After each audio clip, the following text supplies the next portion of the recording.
Hey guys, welcome back to the channel, Matrix Media. Today we're going to be checking out a couple different courtrooms. I'm going to start out with the finishing day 4 of the Abby Zwerner versus Dr. Ebony Parker trial. Had some internet issues the other day, I think it was yesterday, where it just shut off in the middle of it. We lost internet, had just got internet back this morning, about 8 o'clock. So trying to get back rolling to finish that up. And then we will either do maybe day 5, maybe they have some testimony, but if not, I think it's just verdict watch. So we'll check that out and see what happens and go from there. So check it out. Don't forget to like, subscribe, and follow for my friends on Twitch. All right. We love you guys. We appreciate you. Everything you do, the subscribers, the likes, the comments, we love it all. We look forward to building this community, building a community of people that we can all love and adore and appreciate, as we should.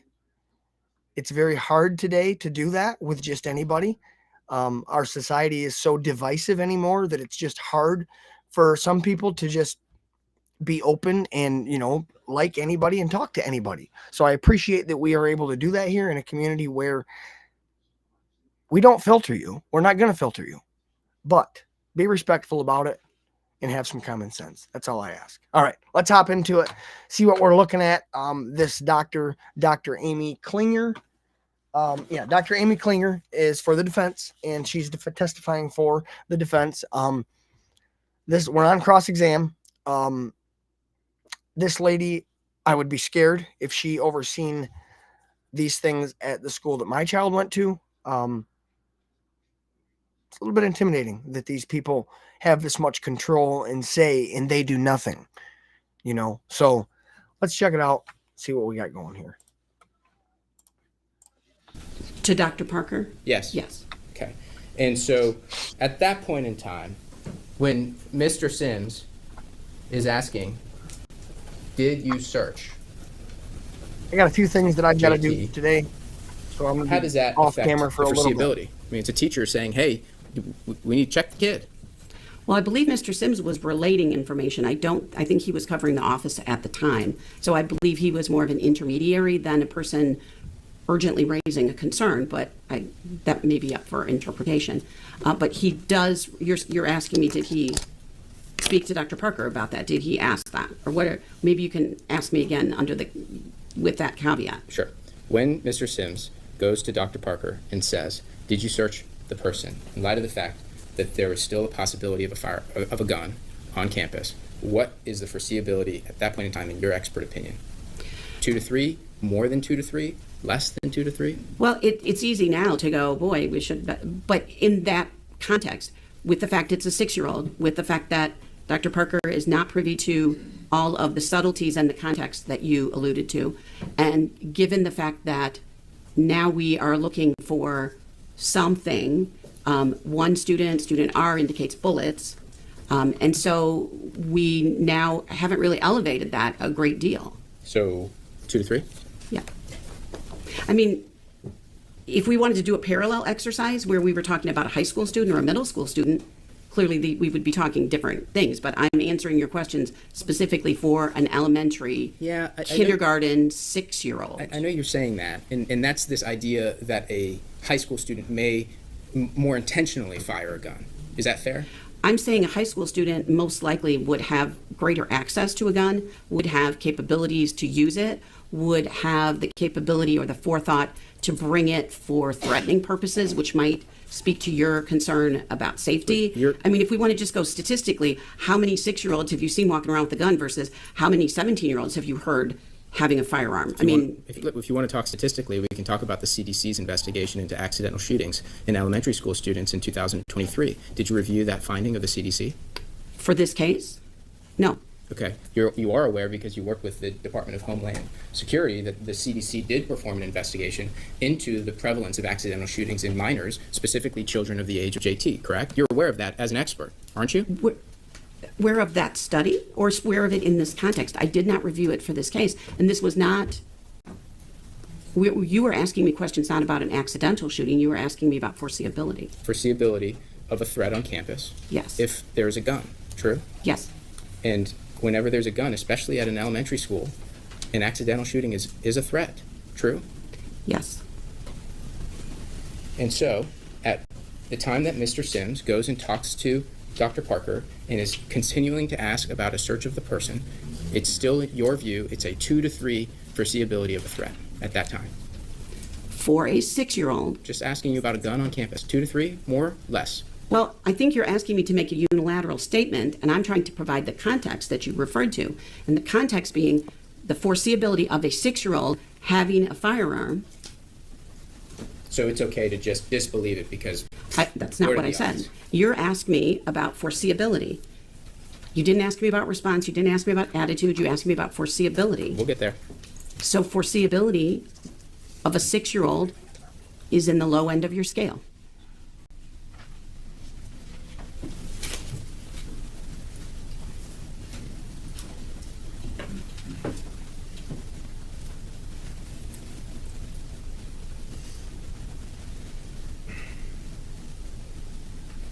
Okay. So we're at a 2 to 3. Yes. After Mr. Sims leaves Dr. Parker's office, there is then another conversation with Mr. Rawls, correct? Yes. And this is the conversation I think that you and Mr. Rawls during that requests, oh, that's really bad, requests to search, true? Who are you referring that Mr. Rawls is talking to? You're done with Mr. Sims, right? You're talking with Dr. Parker, correct? Correct. I just want to be clear so I can answer it correctly. So Mr. Rawls requests to Dr. Parker to search the student, true? There is a discussion about searching. Okay. Yes. And that's now the second discussion about searching the student. Mr. Sims, then Mr. Rawls, true? The first one was a informational, has he been searched? This one was a discussion about searching. And, okay. And so, at this point in time, foreseeability, 2 out of 3, more, less? Well, I think you're equating the discussion of searching with somehow urgency or more likelihood. So I don't see that there is again, significantly higher likelihood. It is still quite implausible, even though we know it happened. It is still not a lot of specific information. It's still all the things that we talked about. So yeah, we're still in the lower end. I think Dr. Parker and Mr. Rawls' discussion centered on the plausibility, but also on the caution through which an administrator should undertake a body search of a 6-year-old. And so there wasn't a refusal to search. There was the decision that it needed to be done with parent, not necessarily permission, but parent involvement. So 2 to 3, or is it more? I don't think it goes up a lot more, no. And especially considering that Mr. Rawls has experience with it go up at all? troubled students. Objection, Your Honor. He's cutting her off.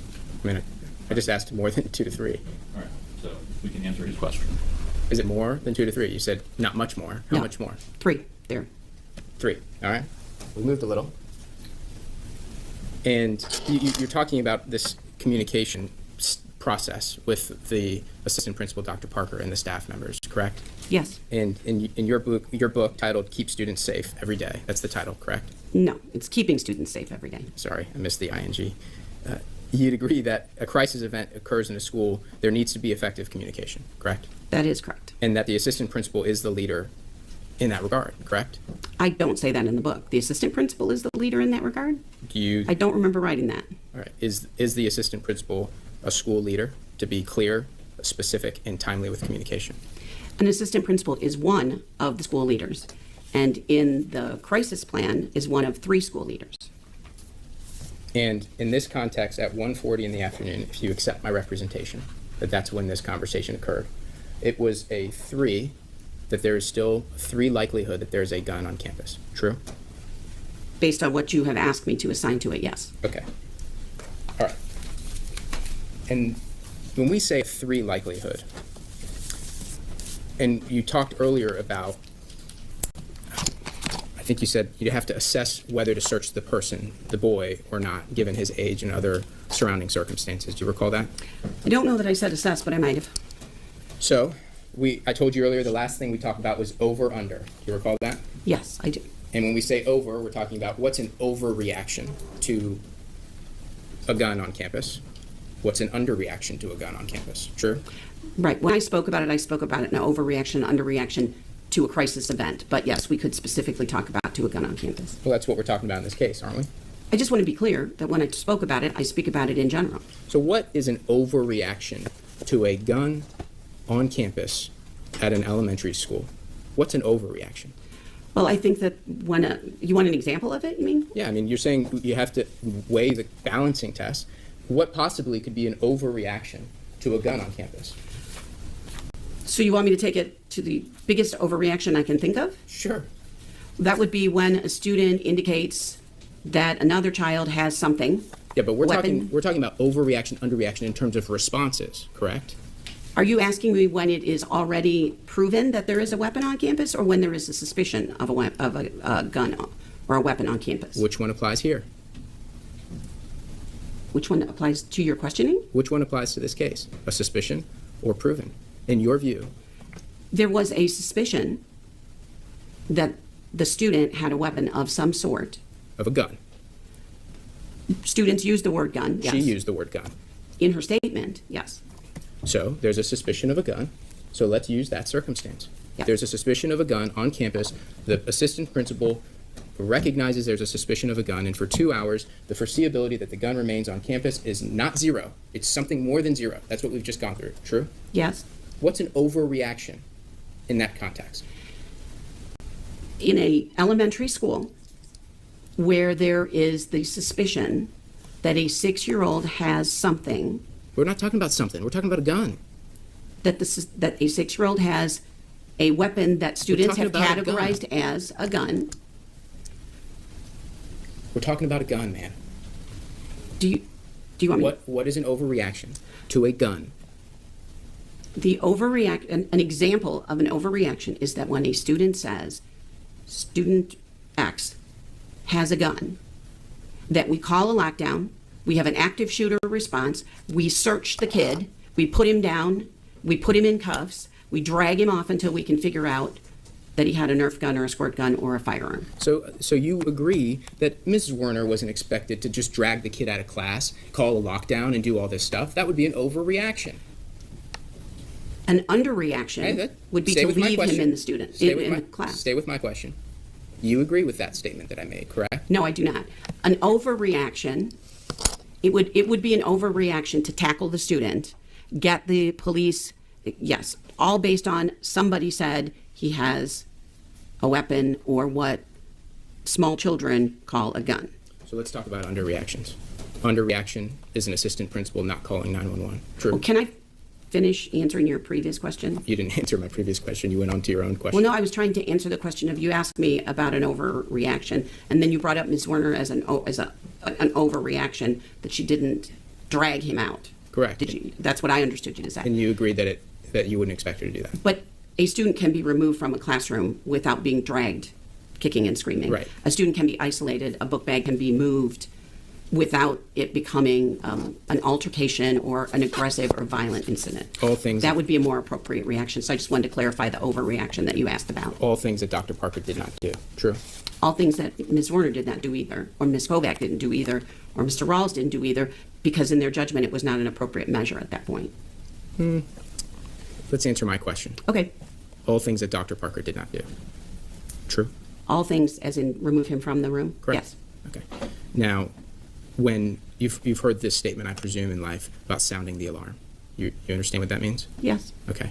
And so in this instance, there was a request, there was information that was conveyed all day that we talked about in terms of foreseeability to Dr. Parker. True? There was limited information that was conveyed to Dr. Parker, but not all the information that was available. The materials suggest there was additional information she wasn't privy to. Information was conveyed. Some information, yes. Sufficient for Dr. Parker to understand that there was a gun on campus. True? That there was Sufficient? Sufficient for her to suspect there was a gun at Richneck Elementary School. We talked about suspicion. Sufficient for her to understand that there was a concern about the potential of a gun on campus.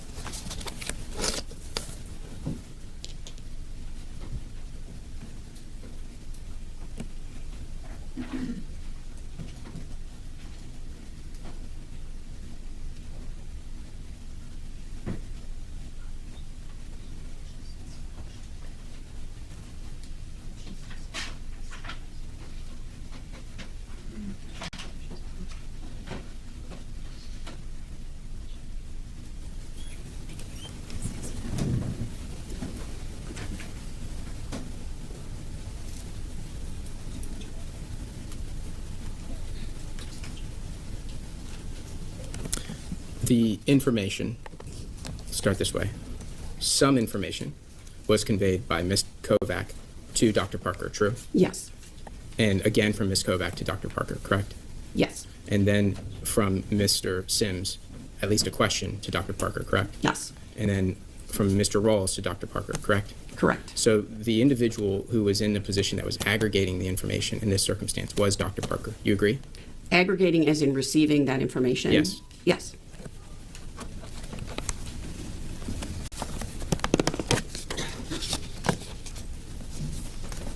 How much more do you have, Mr. Benioff? I think nothing, just looking at this now.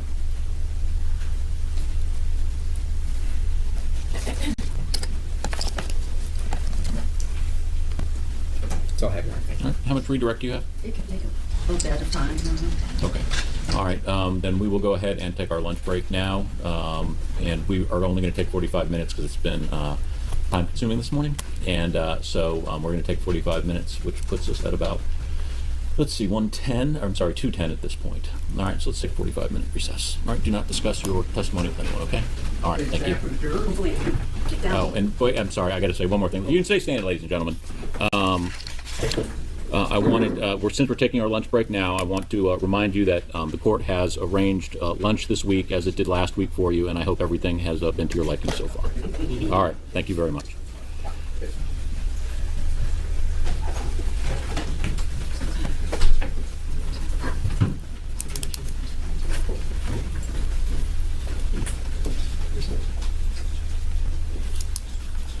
All right, we're going to take our lunch break now. Court is in recess till 2:10. Thank you. Court's permission, I had a quick issue with opposing counsel. I have one witness on standby who's waiting. I want to see if I can release them if possible. My understanding is that You can step down. Corporal Blythe is outside the double doors. I understand that opposing counsel has no objection to the authenticity of the videos that are at issue, and they would need not have his testimony to establish the relevance of any of that video testimony either. And with that stipulation on the record, I would be prepared to release him so that he doesn't have to wait. Any objection to releasing Corporal Blythe? We don't have an objection to releasing him. We don't agree with the relevance portion of it, but we agree that it is what it is. We don't need him to say that's my body camera. That's what I saw. So no foundational. So I think that meets what you're looking to do at this. Yes, Your Honor. So it's the content, not the foundation. Yes. Okay. Thank you, Judge. All right. Appreciate it. Thank you very much. All right. In recess till 2:10. Please drive.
she, once she throws coming home, but use it on her turkey. You could.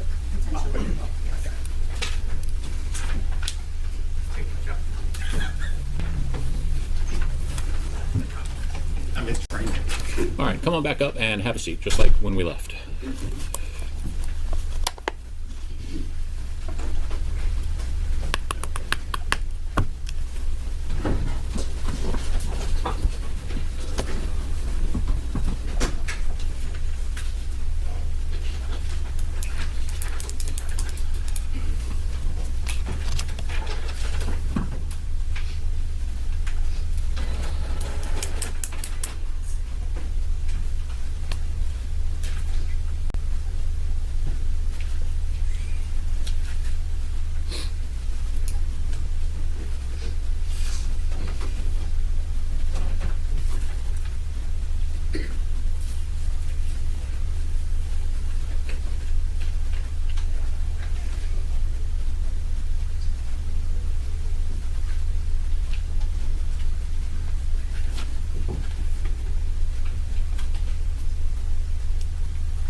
Please stand for the jury.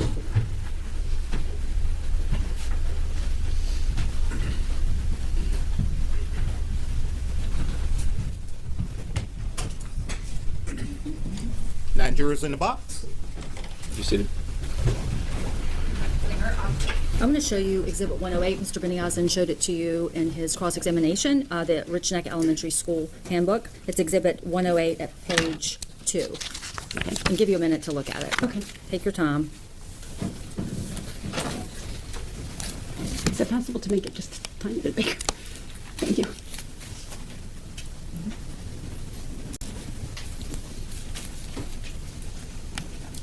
Okay, can you scroll? Okay, thank you.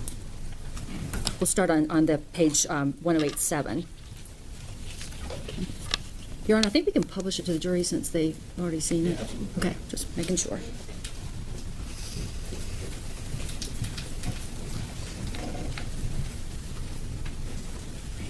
Dr. Klinger. Have it up on our screens, yeah. Oh, I'm It's on sorry. that screen.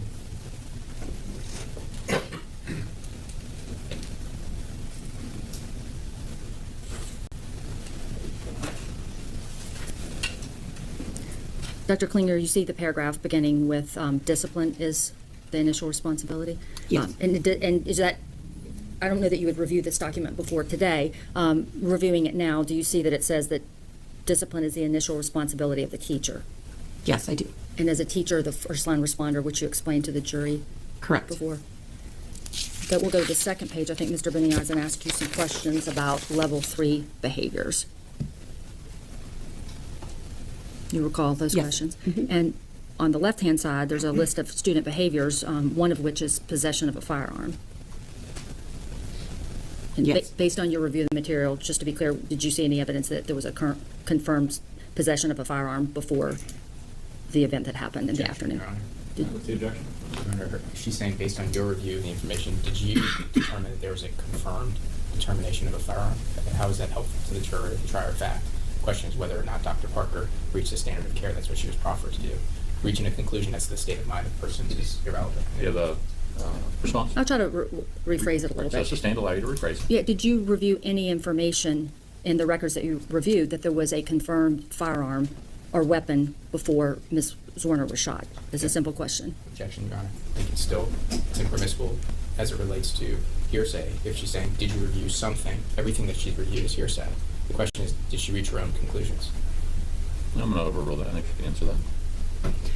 I didn't see anything in my review of the materials that indicated there was confirmation of a firearm. Okay. And then the next steps that were discussed with you, it says secure students and ensure safety. Do you see that? Mm-hmm. And that's for the teacher to do, correct? Is that your understanding? Objection, leading. All right. That's Who's- sustained. You rephrase. In reviewing the next steps, do you see where it says secure students and ensure safety? Objection, leading. Can you rephrase it in a non-leading manner, please? In your review, you've reviewed the next steps, correct? Yes, I have. And based on your review of the material, did you see in the records where Ms. Werner secured the students that day? No, there's no evidence of that in the materials that I reviewed. Okay. Did Ms. Zwerner give notice to an administrator immediately, Dr. Parker? Of this level of, these levels of infraction, no. And Dr. Klinger, we can take that down. Mr. Beniozen showed you a statement by Dr. Parker after the event, correct? Do you recall Yes, that? yes. Do you, that is information that you had reviewed before? Had you reviewed the information before? It was in the materials that I saw, yes. And you reviewed it again today with Mr. Beniozen? Yes. Does any of that change the opinions that you've already told the jury? You're reviewing again today with Mr. Beniozen, Dr. Parker's statement? No. And Mr. Beniozen was able to draw some numbers and circle things with you and then go through information in the records that you've reviewed in the deposition testimony? Yes. Did any of the discussion about the numbers and what numbers you would circle change your opinions? You mean in terms of doing that exercise Yes. with him? No. And Mr. Beniozen asked you about Mr. Raw's discussion with Dr. Parker about body searching the student. Yes. And you had reviewed Mr. Raw's deposition, Yes, I have. and you also reviewed other statements by Mr. Raw's to the school board. Yes. And so going through that material today, did that change any of your opinions in the case? No.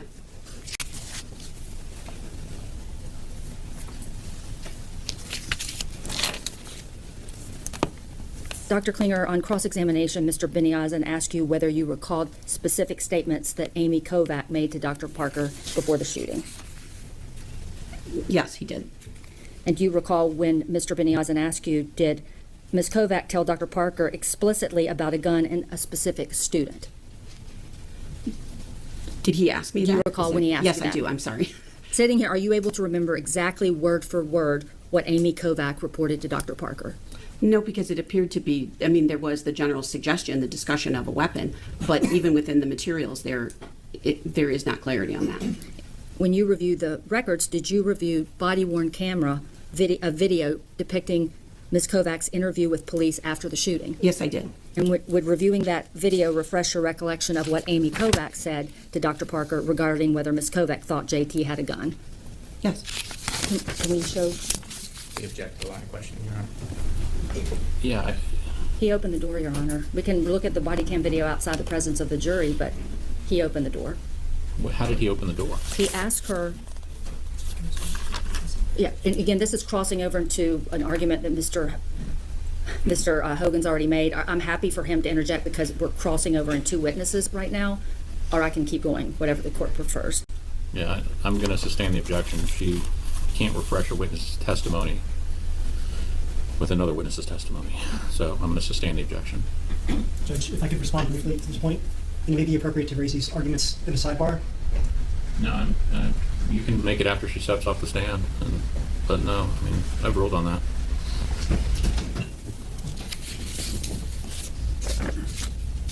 Just one moment, Your Honor. No further questions. All right. Anything? 2 or 3. Limited to redirect. Yes, Judge. If we can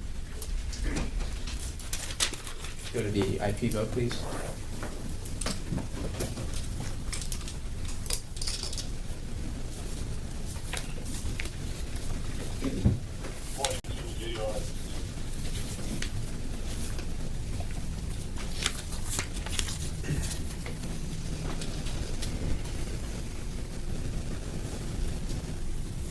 You were showing this page, Dr. Klinger, correct? Correct. And opposing counsel had highlighted this first part, discipline is the initial responsibility of the teacher, correct? Correct. But the sentence goes on to say, thus in expectations of tier 1, correct? Well, I can't see it, but yes, I believe that's what it says. In my version, it's zoomed out. Okay. It goes Thank on- you. It specifies tier 1, correct? It's a tier 1 expectation, yes. In level 2, it talks about referral to administrator, correct? Correct. Those are all the questions I have. All right. Go ahead and step down and stay in the either in the hallway or the witness room that we had you in for now, and then we'll give you further instructions. All right. Thank you.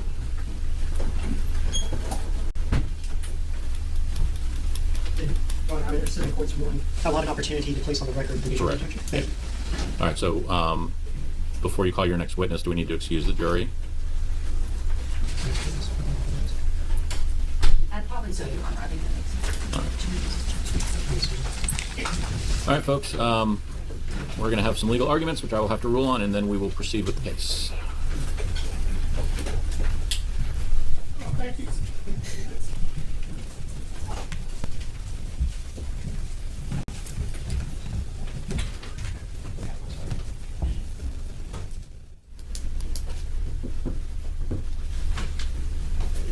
You may be seated. All right, Mr. Hogan, you want to put the rest of your objection to, I guess, argument as to my sustaining the plaintiff's objection to trying to bring in Ms. Kovac's statement on the Axon video. Is that Yes. correct? That's what you wanted to address? Yes, Judge, and I can clarify what we were doing in the nature of our argument for the record. All right. Judge, on cross-examination of Dr. Klinger, Mr. Beniosen asked her, Ms. Kovac, did Ms. Kovac tell Dr. Parker explicitly about a gun and a specific student? True. They began discussing the specific statements that Ms. Kovac made to Dr. Parker before the shooting. The same topic was revisited multiple times. Of the transcript of 171-4, they indicate, question, okay, then we have a moment in time, as we talked about, where Kovac says, no gun in backpack, put something in pocket. Is that right? Is that true? And then there's acknowledgement that there was a discussion to that effect. That's the moment I'm talking about.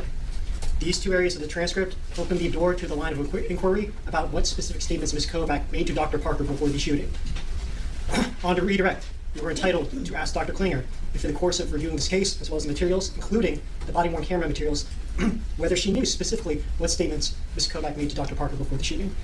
I understand that this was a subject of argument and litigation before this moment of time in this proceeding, Judge, but counsel opened the door to this line of inquiry by asking details about the specific questions that Ms. Kovac presented to Dr. Parker and the information that was relayed to her specific statements.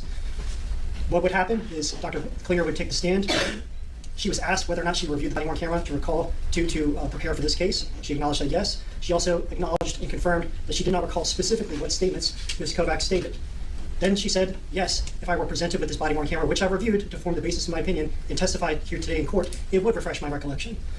At that juncture, Judge, we were entitled to refresh Dr. Klinger's recollection to see if she could independently recall what it was that Ms. Kovac said to Dr. Parker before the shooting. As a matter of law, you can refresh a witness's recollection with anything, provided that opposing counsel can review it. We were not going to introduce that video through this witness. We were not refreshing her through another recollection through another witness's testimony. We were just asking her to review the materials she has reviewed the entire time and recall whether or not she remembered what Ms. Kovac said. I acknowledge this would not have been fair game but for Mr. Beniosen's line of inquiry for cross-examination.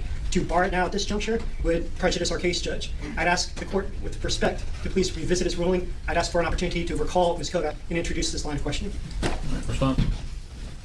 Judge, what I hear is that we want to refresh a person's memory of a conversation they were never a part of. And that's inadmissible. Correct. And so, procedurally, you can't even refreshing of a memory implies that she had a memory of something from that period of time. This isn't a conversation that Dr. Klinger was involved in, nor is the material that they're wishing to proffer as the refreshing information of that time frame. I was very specific in the questioning of during that time, during the conversation before the shooting. What they want to show is what Your Honor's already ruled is inadmissible for the reasons Your Honor's previously stated, which is something that happened at 2:20 in the afternoon. We're not talking about body camera footage that was capturing conversations with Ms. Kovac and Dr. Parker at noon, or at 1 o'clock, or at 1:30. This is after the fact, and we're going to try and say to this witness, it's going to refresh your memory of something that you never even participated in. Well, and that you can't testify to, which I've already ruled. So, yeah, I'm not going to allow you to do it that way. I also find that it's more prejudicial than probative at this time in the case. So I'm sustaining the objection. Thank you, Judge. All right. Do you have another witness to call? No, Your Honor. We were asked. Defense is resting? No, Your Honor, we would seek to introduce two videos. No witness is required to establish a foundation for this. I'd ask to hear argument on this. Okay, well, I mean, we've seen the video. I mean, if you want to make a new argument that you can, all right, say, once again, stipulation for purposes of this argument only that the proper foundation is laid, continuing objection for all the reasons already stated by plaintiff. What is your hope, intent, or argument that could be played with the proper foundation? It's twofold, Judge. If I can pass this over- Where we are at this trial now. Yes. Okay, Your all right. Honor. If I make sure this opposing counsel, I prepared a bench brief on this topic. Deputy, please pass it to the judge. Thank you. Okay, and Ken, while we're at it, can we let the witness go based on my ruling? Yes. All right, you can release the doctor. Judge, I'll give you an opportunity to review that. All right. Please let me know when you'd like me to proceed.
All right, so your objection wasn't to relevance, because they're clearly relevant. I mean, I don't see any argument as to that, but the issue then becomes, is it hearsay or not? Did you want to respond to that? The question is what about the statement? Well, I mean, I guess I'll hear you if you don't think they're relevant, but I mean, I think they've laid a groundwork for that at this point. So then, to me, their other objection, unless I'm reading this wrong, is that it's not hearsay. The point that I would make on relevance, Judge, is that they're arguing that the state of mind of one person is relevant to determine the state of mind of another person, to then determine a fact at issue. That is, Ms. Kovac's state of mind is relevant to then determine what Dr. Parker's state of mind was, to then determine whether or not the threat was credible. And I think that is a stretch of the relevance argument. And if anything, it is a 403 issue just based on that. We're not talking about hearsay. Then we get into the world of hearsay, and they're asserting that they're not offering for the truth of the matter asserted, at least within the written brief. But then the question is, what is it then being proffered to provide? If you're not offering it for the truth of the matter that Ms. Kovac didn't think it was a real gun, which is what they're offering it for, you can't. Then why then is it relevant to her state of mind? You can't have it both ways. The only way that it becomes relevant, arguably, is that if it's offered for the truth of the matter asserted. And if it's offered for the truth of the matter asserted, it is then impermissible hearsay that doesn't fall under any of the exceptions within the rule, specifically 8033, which is what we talked about before, because she is talking about not a then existing state of mind, not an existing state of mind at the time. She's talking about we thought. And so again, if this was a recording at 12:30, 1 o'clock, we'd be talking about different things. This is a recording after the fact, after the shooting. And effectively, at this point in time, it's intended to impeach the testimony of a witness that's already testified. And they can say that's not what the purpose is, all they want. But when we're offering something that was not confronted to with the witness, and now trying to say, well, we're offering it now to show what she really thought, different than what she said on the witness stand, it is implicitly, if not explicitly, being offered to impeach the credibility of the witness. And right. And the relevance analysis is grounded upon this idea that when she says we thought, first, who's we? Okay, that's a determination to make in terms of relevance. Second, we thought when? We thought at 12, we thought at 12:30, we thought at 1:30. These are all the reasons why hearsay statements are generally excluded, because you don't have the opportunity to question the witness or cross-examine the witness on what they truly meant in the circumstance. And so here, what we have is, whether or not it's an authentic video doesn't change that it's hearsay. I agree with that. I agree with you on that. Hearsay statement, and it is inadmissible unless they can offer another reason. They're now foregoing the truth of the matter asserted and saying it's offered to prove, not for the truth of the matter asserted, it's offered to prove her state of mind. And then the question becomes, why is Ms. Kovac's state of mind at 2:18 p.m. on January 6th have any pertinent issue in this case? But isn't it now relevant based on the doctor's testimony today, based on everything that she has now reviewed, observed, and your cross-examination of her? Your Honor, how so? I don't see that, because the analysis, as we walked through with Dr. Klinger, was what was the foreseeability of this throughout the day, up until the time of the shooting. And she wants to talk, she didn't even get into this question of foreseeability of it now, right? You allowed her to say it's unprecedented, which we objected to. And so for her now to say, for her to take a statement from 2:18 p.m. and proffer, witness is gone now, so we can't say that it's pertinent to her opinions because no one's asked her about it. Witness is gone. To say, well, this changes the expert's analysis. How? How does that change the expert's analysis when we weren't? The goal of the expert analysis was supposed to be what was going on during the time in which it happened. You couldn't hear. The only way in which, if they want to get this testimony in, which is, did you think it was a toy gun? Did you, Ms. Kovac, think it was a toy gun? So you call Ms. Kovac. And then if you say, did you think it was a toy gun? And if they said, who else thought it was a toy gun with you? I think if we objected, Your Honor would sustain it, because that would be asking for speculative testimony. Who else thought it, including you? If the statement is, did you tell Dr. Parker it was a toy gun? That could be relevant, but that's not in the recordings either. The question in the recording isn't what did you tell her. The question, the colloquy in the recording is we thought. And so if they wanted to call Ms. Kovac, which is how I implied your rulings from last week, which is, I'm not saying you can't do it at all, but you got to put on the right information to lay the foundation. If they call Ms. Kovac and say, did you tell her it was a toy gun? Fair game. Have Ms. Kovac say, did you tell her or not it was a toy gun? But that's not what they're offering it for. I mean, that's not how they're offering to do it. Today. They're trying to say, this statement about we thought, you can imply, we've had this argument, right? We had this argument last week. We can imply that the we is her and somebody else, and we can imply from that there's a statement that was made, again, hearsay statement, that was made to Dr. Parker earlier in time, none of which has foundation in the actual recording. All right, anything else you want to argue other than what's in this bench brief? Yes, Judge, I need to address some points raised by counsel that are worth mentioning. First and foremost, we're not offering this for impeachment. We're offering this as substantive evidence. There's no impeachment issue here. How are we offering this as substantive evidence? We're offering this because these recordings, they're separate. They have similar statements, but they're separate and discrete. The first one, Exhibit P7A8 states, Kovac is speaking to a law enforcement officer who represents. He had something in his pocket. I said, keep it in your eye, you know, and I went and I told my AP that, you know, this and this, and we were just watching him. And if anything, we thought it was just a toy. This is relevant because it shows Kovac's state of mind at the time, both at the time that she makes the statement, as well as at the time the jury can infer at the time these incidents were occurring. Where do I get that?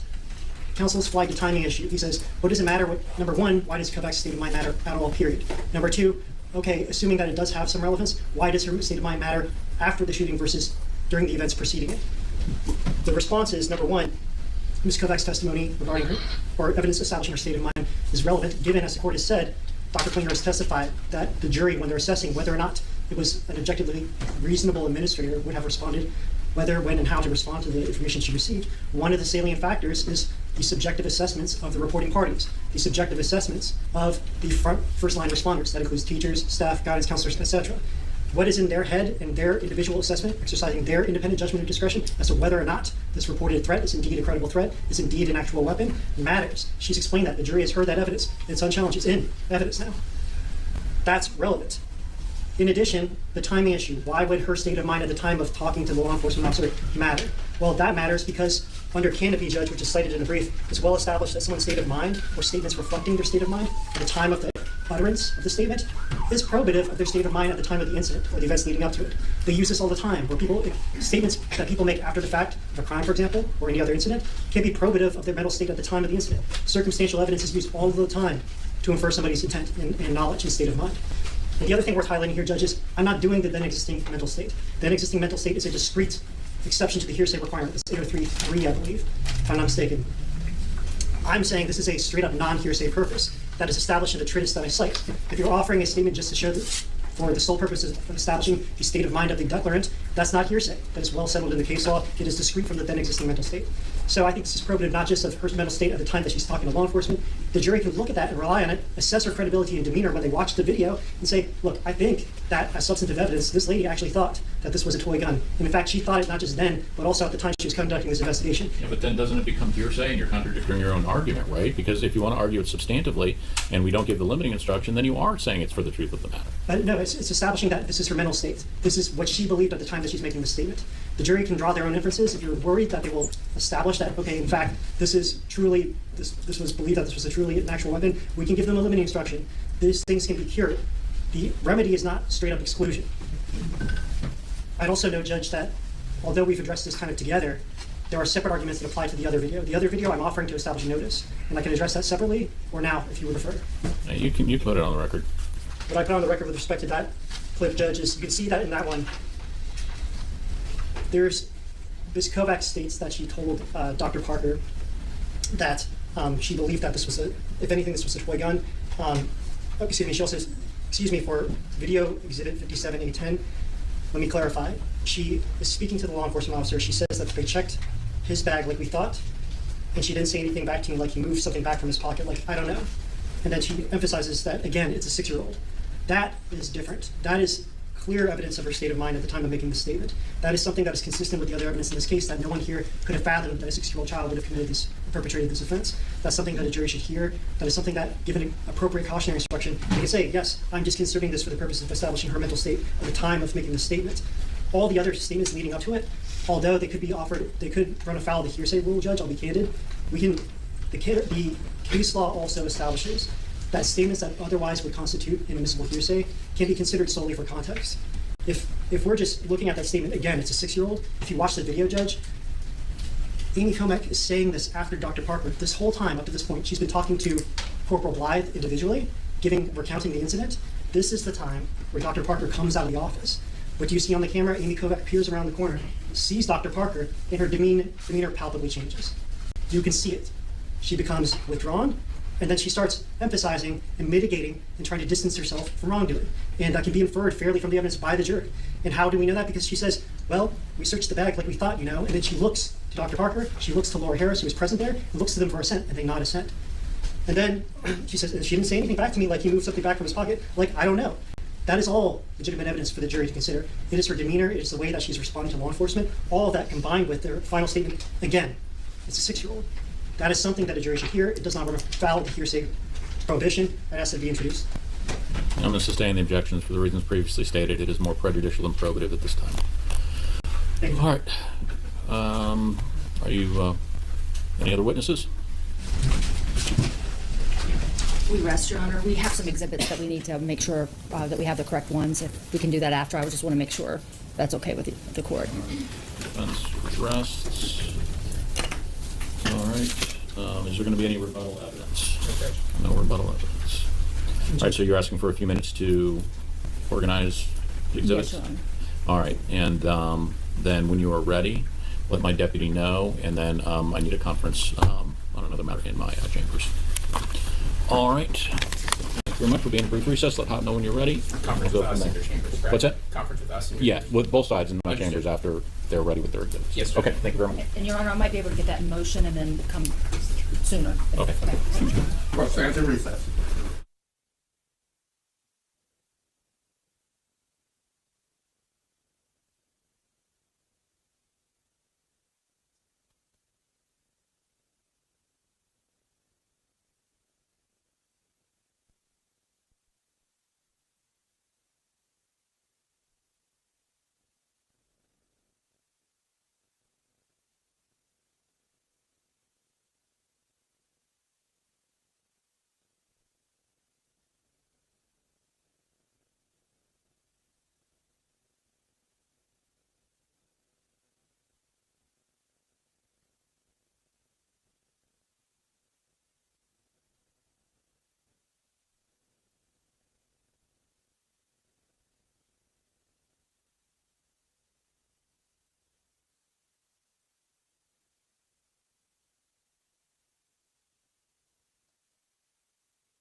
jurors in the box.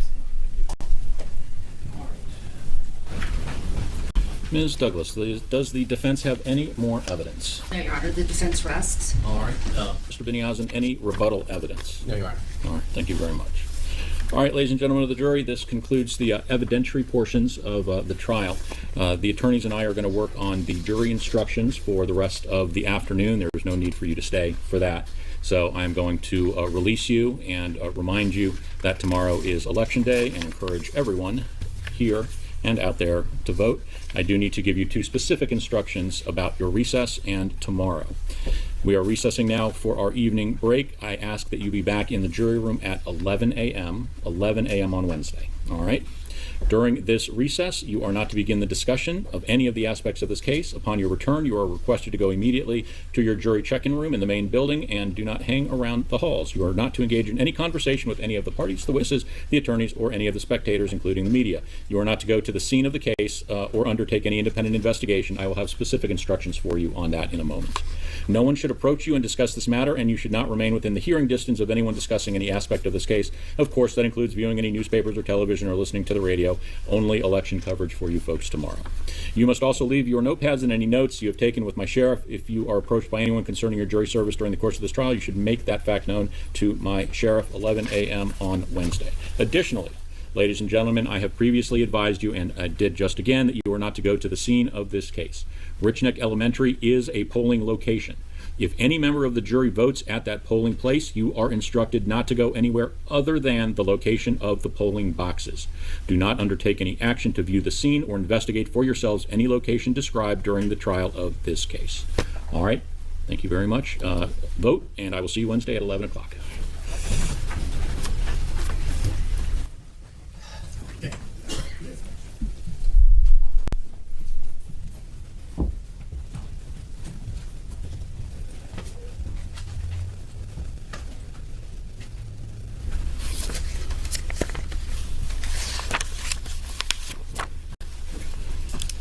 All right, you may be seated. Any motions on behalf of the defense? Yes, Your Honor, Judge, the defense would have a renewed motion to strike.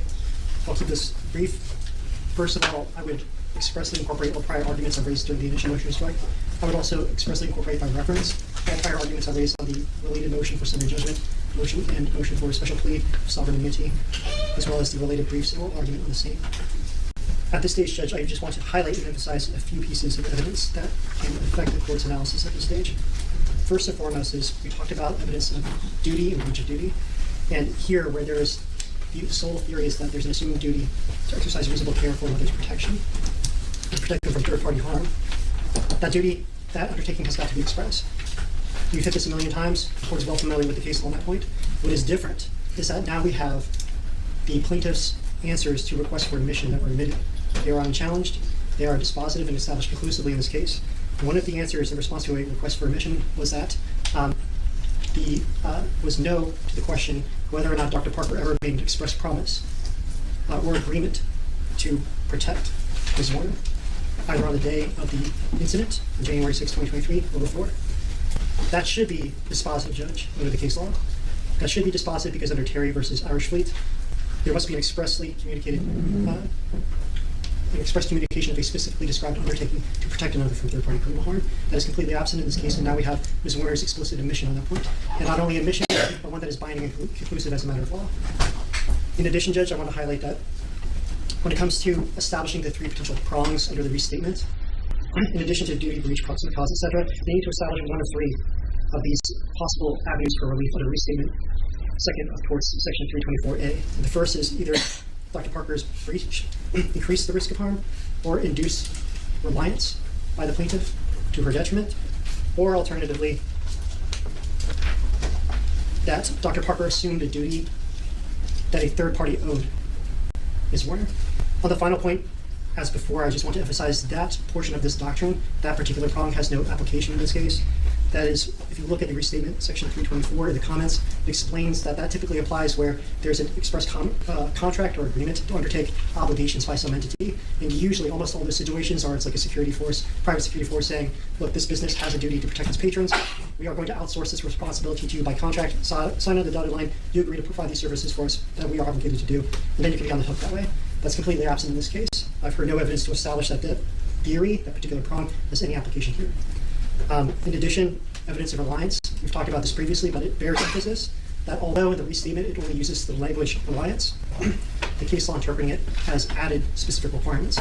The first is Age versus Church of God in Christ, which explicitly says that reliance must be justifiable. And then Terry versus Irish Fleet, as well as Didato versus Strayer and others, have repeatedly said that not only must it be justifiable, but it must also be detrimental. And that matters here, Judge, because although there is not a significant amount of assumption of duty case law interpreting that language in that specific context, there's ample authority applying those terms in other contexts of the law. This is something that transcends the just tort doctrine. It applies in equitable estoppel, it applies in fraud cases. Lots of cases have talked about what is reasonable reliance, what is justifiable reliance, what is detrimental reliance. And what it boils down to, Judge, is that, look, in this case, first and foremost, there can be no reliance as a matter of law, where the party who's asserting reliance, saying that I relied on somebody's express assurances that they're going to protect me, there cannot be any reasonable reliance as a matter of law where that person either knows the true facts or has equivalent access to obtain those true facts. To make that concrete, a good example was illustrated in the Nolde case. Nolde was the hand-waving case that's cited in Terry. There's a motorist driving, go ahead, cross the street. They get hit by an oncoming vehicle. There was no there's no assumption of an undertaking there. There was no reasonable reliance in that case because they examined, look, what did the pedestrian know at the time that they were crossing the street? And they said, well, they were in a position where they could see the oncoming traffic. Not only could they see the oncoming traffic in the imminent danger, they also could see and observe that the motorist himself was not in a position to ascertain or assure anybody's safety because they couldn't see oncoming traffic. So in that circumstance, it would be unreasonable as a matter of law to say, I'm on notice, I can see there's a car coming, there's a guy over here that I can see who can't see what's going on, this guy's saying, go ahead. It would be unreasonable as a matter of law for me to proceed, knowing what I know. That has some application in this case, Judge, because the fair inference for the evidence is that, taken as true, with all inferences flowing to the plaintiff, their case is that there were repeated reports to Dr. Parker that there's a firearm, there's a firearm, there's a firearm, we need to act now. That's their theory, that's their case. And if that's the case, the people who are asserting that, who are providing these reports, were the first responders. They were the people who were on scene, they were closest to the action, they heard the initial reports. Ms. Amy Kovac heard the reports from two students saying that there might be a gun in this child's backpack. There was Ms. Jennifer West, who interviewed R about his statements and his interaction with JT, who was a student they all suspected might have a firearm, now on his person at that stage. And all these people, including West, Kovac, Sims, Rolls, all these folks, they had firsthand knowledge about what was going on. And none of these people could have relied on any assurances made by Dr. Parker as a matter of law. There were no assurances made. We've heard that from the RFAs. But even if that were the case, there couldn't be reasonable reliance as a matter of law, given what these parties knew, given what they've come into court and said we knew at the time. In addition, Judge, related to that, there is a thread of case law that establishes reliance may also be unreasonable as a matter of law where somebody undertakes an investigation to ascertain the true facts. I will acknowledge that that's usually confined to the context of usually it's property transactions where someone's a buyer, a sophisticated buyer, and if they undertake any investigation to ascertain any defects in the property or title, etc., then it will be imputed to them. Hey, if you have followed through on that investigation, you would have found out, so you can't rely on the seller's assurances. So I'll acknowledge with respect to that piece, Judge, that's a little bit more tenuous, but overall, the principle that you cannot have reasonable reliance as a matter of law where you know the true facts have the same access to the person you're relying on is no good. The other piece, Judge, is that when it comes to detrimental reliance, that's something that comes from Terry and Didato. You heard about this repeatedly, but it's important here because even in the restatement, they talk about how detrimental reliance is kind of the crux of the assumption of duty doctrine. That's kind of where it all started.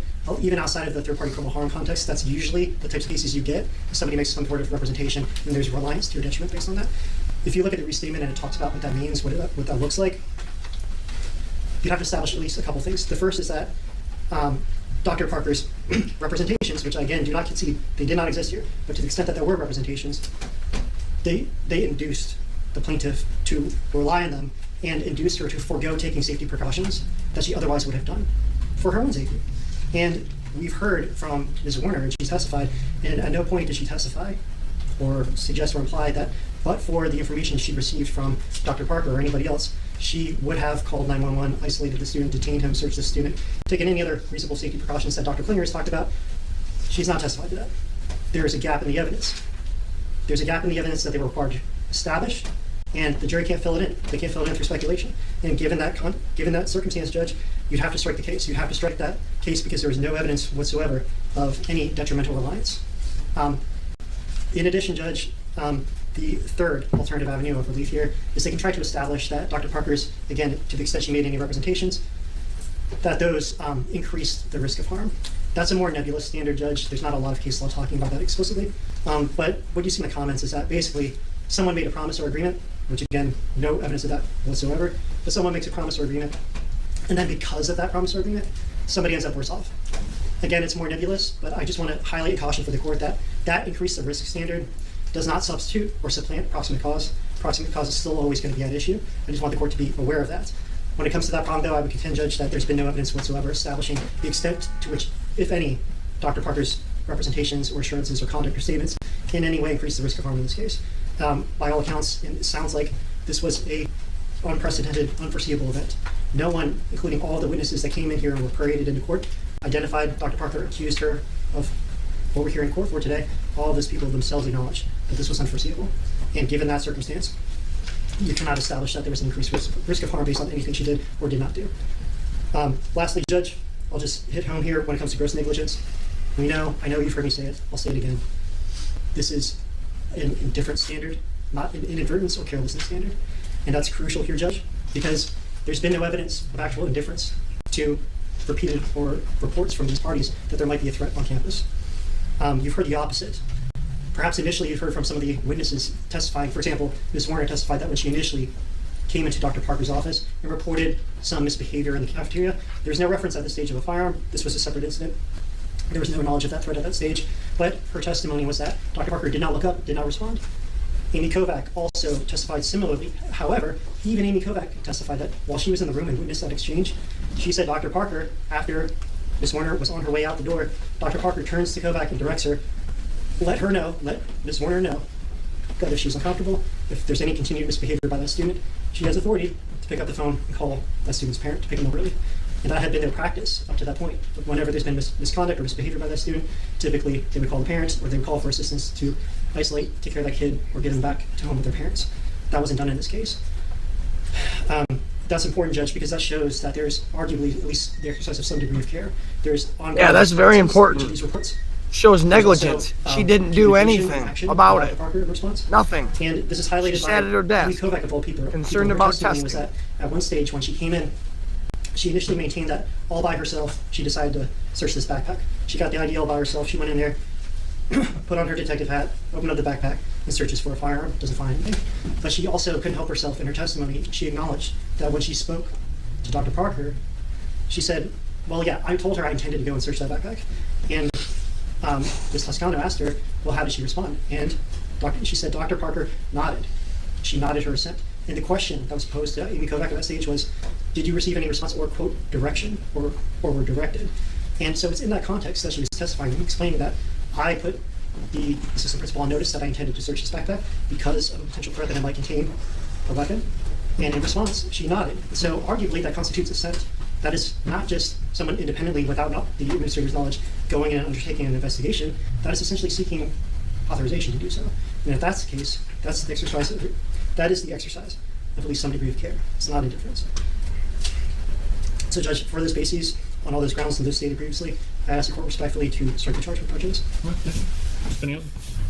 Your Honor, this argument is duplicative, I think, of what was heard at halftime. In fact, even the evidentiary backing of it is relying upon the plaintiff's case in chief and rather than the defendant's case in chief. And so for the reasons that we previously argued on the motion to strike at halftime, I'd ask that we be able to expressly assume those so I don't have to repeat myself. All right, those will be incorporated. And then, obviously, we disagree on the state of the law, so I just pointed this out on the issue of Burns v. Gagnon and express duties.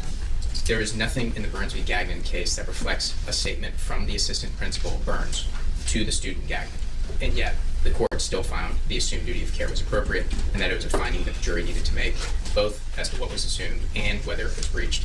And this position that these RFAs are somehow dispositive of some material issue is directly rebutted by the Burns case, and then again in the Terry versus Irish Fleet case, to the extent it discusses it, talks about express undertakings, recognizing it's not from person A to person B. That's not the legal requirement, even in the case of Terry versus Irish Fleet, which we think is inapplicable because of the third-party crime context that we discussed previously.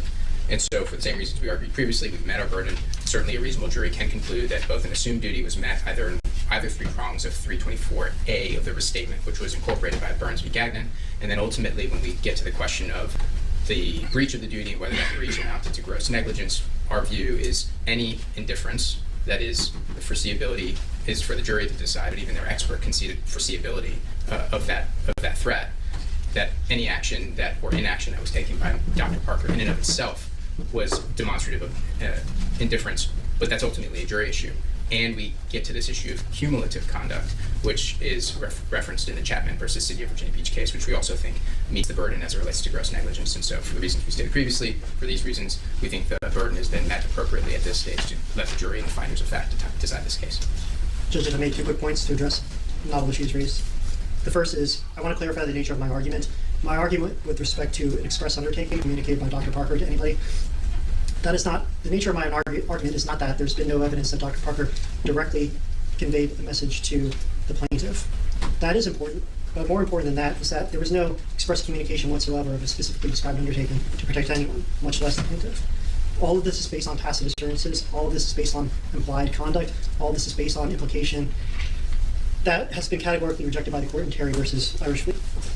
So I acknowledge that in Burns, Judge, this is worth paying attention to. In Burns, they did have a statement from the principal. It was not to the plaintiff, but it was to the student who came to the principal's office and said, look, this student at the school, there's going to be a fight later today with this student. And in response, unlike in this case, in this response, the assistant principal there expressly said, I will look into it. I'm going to check into this. That was the legal hook that the appellate court seized upon and said, look, that is something that creates a jury issue. That's something where they can figure out, hey, by saying I'm going to look into that and then failing to follow through on that representation, that's what gets you over the finish line. That's what gets you in front of a jury. That's what gets you an express undertaking, potentially. Here, there's been no response from Dr. Parker. They've never said that she's ever said or explicitly said, yes, I'm going to get right on that. Yes, I will take that up. Yes, I'm going to look into this. It has all just been implied through voluntary conduct. All right, for the reasons previously stated, the court That's finds fair. that the plaintiff has met their That's a burden good at argument. this time, and the matter shall go to a jury. All right, we're ready to begin with jury instructions. Yes, Your Honor. How would you like to begin? Great question, Mr. Benny. All right, so the way that I had it organized was I have the All right, so I'm going to skip over the jury instructions because that's very, very, very boring. So that's all jury instructions today. So I'll go on to day 5 and finish out what we got on day 5.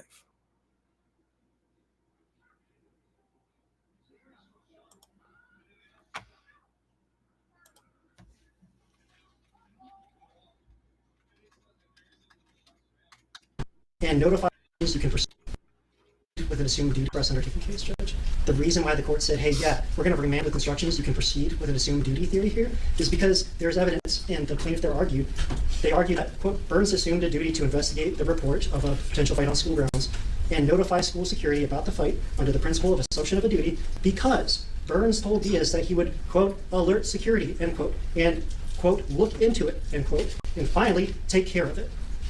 Those are express promises and assurances to do something. That's, in Burns, they applied that doctrine, which is what the defense has been advocating for throughout. The court should preclude the plaintiff from now shifting the goalposts, changing their legal theory, especially now that we're at trial, when throughout they have maintained this is an express undertaking case. We're relying on Burns in court now, and yesterday they said we're still relying on Burns, but guess what? This is not a third-party criminal harm case. That raises due process problems, Judge. It's an reprobate problem. It's just a fundamental fairness problem. And it's also just inconsistent with Burns. Burns was a third-party harm case too. Thank you. Your response? Your Honor, if I'm counting correctly, this is the 6th time we have argued this. We argued at the demurrer stage, they lost. We argued at the summary judgment stage, they lost. Argued at the motion for directed verdict, lost. End of the case, summary judgment, lost. Jury instructions arguments last week, they lost. I mean, basically the plaintiff is just tired of winning, man. I mean, they just been winning. And watch them win this whole trial, this whole case. This is a notice pleading state. The court has addressed every one of these issues, and I believe Burns probably a dozen times. And I think that the court should not revisit the rulings that have been proper from the beginning until yesterday. I decline the offer to reconsider my previous decision. All right. Very well. Anything else to take up? All right. An animation that we intended to use in closing argument that we've shared with opposing counsel as a courtesy to make sure that there wouldn't be objection. And they've objected to it, so I'd like to show it to Your Honor so that we can have a ruling. And Your Honor, with the court's permission, can we view that video if we're going to show it either in chambers or only displayed on counsel's displays? I think that would be appropriate given the nature of the content.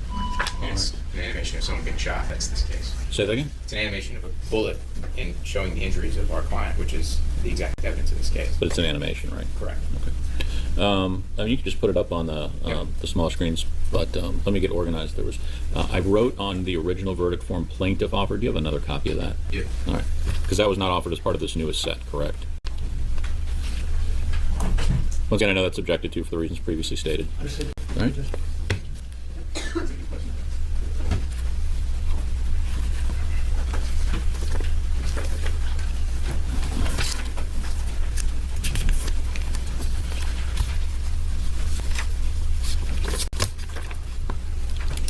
And how long, switch chairs on me. Mr. Hogan, how long to get that revised jury instruction that I agreed to? Progress right now, Judge. Okay, great. All right.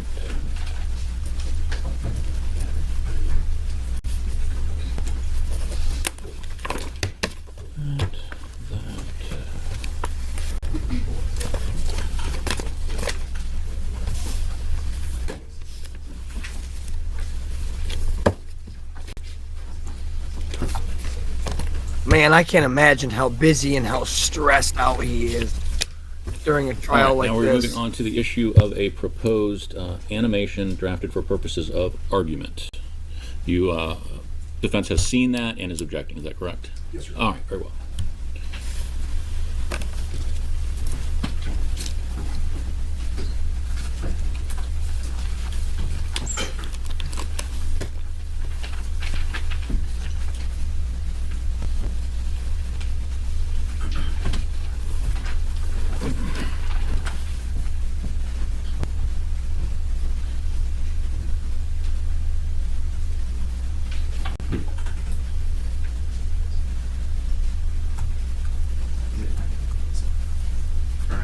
Is it on your screen?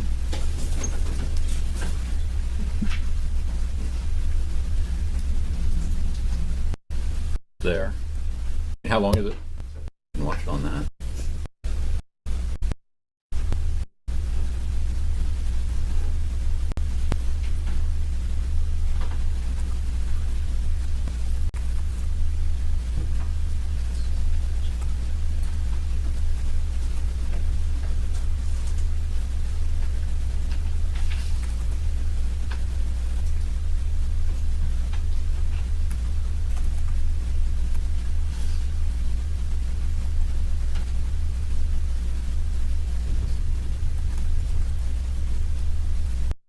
That it assumes facts are not in evidence.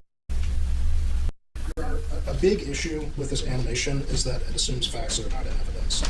The animation shows the plaintiff in a defensive posture. There wasn't any testimony to show that she was in a defensive posture when the bullet struck her. I think that fact alone goes to foreseeability, and also inferences can be made on a contributory negligence. The size of the bullet fragments may mislead the jury. In addition, the animation fails 2-4-3 balancing for the same reasons. The animation shows the plaintiff in a defensive posture. The size of the bullet fragments may mislead the jury. The amount of blood entering the lungs, I don't think that that was in evidence either. He is so The evidence is nervous. needlessly cumulative. Look They've at him. already shown That demonstrative camera's evidence freaking him on out. trial, and a lot of this, we haven't really, there hasn't been any pushback from defense counsel. We're not disputing that she was shot. We're not disputing that she suffered broken bones. We're not disputing any of that. So, I would just point out that it's needlessly cumulative. The prejudicial effect also substantially outweighs any probative value under 243. I think the clear intent of Good this for him, is though, to man. have, Seriously. or the effect of this is to have an image gotta in the be jurors' hard. minds of Especially knowing the plaintiff world is watching. sort of cowering in fear and being shot right before they go into deliberations. The prejudicial effect of that clearly outweighs its probative value. Number one, because the sort of defensive posture is not in evidence. Second, it's going to invite the jurors to decide the case on improper grounds like bias or sympathy. Those are not proper grounds to decide the case. And I have some screenshots of the defensive posture if the court would like me to hand them up. What do you mean? From what I just saw? Yes. I actually didn't see what you're showing me. There was no background to it. I think the video that we were showing yesterday was slightly different. Okay, yeah, because it's not that. I mean, that's not what I saw. All right, so the, anything else? Sorry, cut you off. All right. What I do want to hear from you on is overruled every other issue except that there's no evidence of her defensive posture, because I don't remember her testifying or anyone else testifying as to either the angle of the bullet or where her hand was when she was shot. My recollection of her testimony is that she had put her hand up at the time the bullet came through, and then ultimately there was still evidence about the entry and exit wound, which that animation tracks accurately from Dr. Munn, who talked about it was Dr. Anderson who talked about it going through the wrist. It was Dr. Munn who then talked about it in the lung, in the sort of capacity of how it filled up the chamber of the lung with blood and all of those. Yeah, no, I don't have any problem with that. All right. This is from page 90 of the draft transcript that's been provided by Mr. Williamson. And is that why you lifted your hand? Did you know what was about to happen? Yes. Yep. My concern is with the trajectory of the bullet. We didn't hear any evidence of that, and that's clearly indicating a trajectory. We could cut it to where it is going into her hand. In other words, we can start the video with the bullet entering into her hand instead of having to show her hand up and the bullet coming towards her. Now, let me see just the beginning part again. There. Right, so you would just have it entering the hand. Correct. And the entrance wounds and exit wounds to both were testified to. Is that your position? This dude, this attorney is really good with the And there was no evidence of demonstratives. her where her I right really hand like was. it. It keeps the jury engaged. So here's Keeps my, me engaged. Once again, I know you're objecting to all of it, but I'm going to allow you to play it from when the bullet hits the hand and then goes into her chest. But I want cut all of the parts where her whole breast of her is shown. When it draws back into the other hand. Exactly. And if we do that, then I grant that motion to those parts. Deny on the other reasons. All right. Anything else you want to say? Your Honor, I think had plaintiff's counsel represented that an expert had sort of testified to the accuracy of this? Is that what I heard? Yeah. I mean, the facts and evidence demonstrate what they're showing. So I don't have a problem with that. All right, so what I would ask then is, I know you probably need a few minutes to take care of that, which is fine, and then to show it to me with defense counsel and chambers before, just make sure we're all on the same page, and then we'll roll into instructions and closings. Yes, Judge. Okay. All right, surgery here? You're working on it? Okay, you haven't heard yet? I haven't heard. Okay, so I will go back, and you're going to get me the copy. Oh, you have it? Fantastic. Hand that up for me. And are my instructions clear on that editing? Yes, sir. My instructions clear on that? Okay, good. Yes, Your Honor. Can you please double check to confirm it's consistent with the note? I Yes. thought there was just a syntax issue that we adjusted. Do you have my little sticky note? Yes, Your Honor. That's your problem. High-level technology here.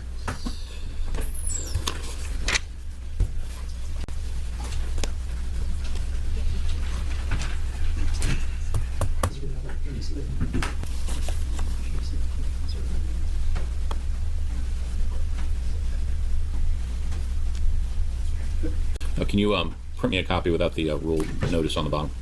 Do you have a clean copy without the rule on the bottom? Yes, we All right, do. great.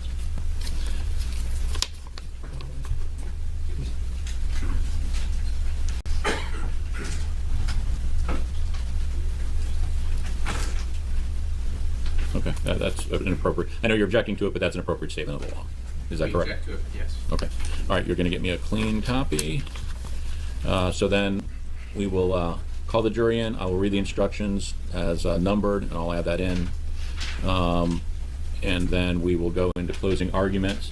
Madam Clerk will then choose, well, she will have cut the 9 names, the slips. They're in this little jar, and our court reporter will pick 2 names out of there, and then they will be read into the record, and they will be released, and then the jury will deliberate. All right. Any questions about the process? Plaintiff, defense? All right. Very well. Be in brief recess.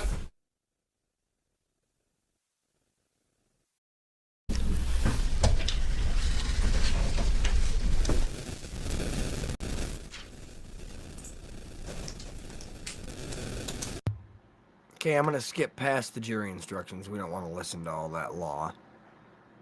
We've heard it 100,000 times at many different trials. Changes everything. At least it should. Benny Osden, are you prepared with your closing statement? Yes, Your Honor. Here we go. Let's go, Attorney Benny Osden.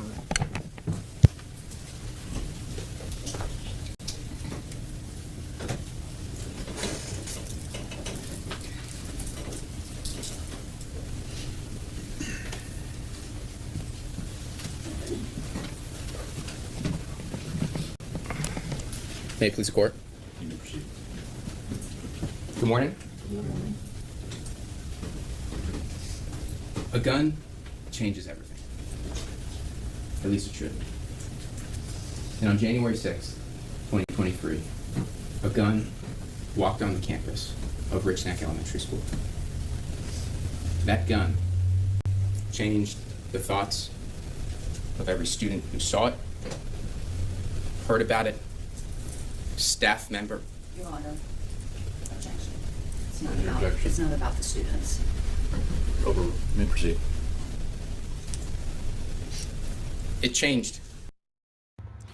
The jury notices stuff like that, just like we do, watching it, and they're seeing it live. They notice stuff like that, and it rubs people the wrong way. Like, that just 100% legit rubbed me the total wrong way.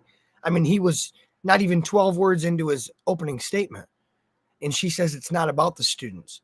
He didn't say anything. He didn't make it about the students.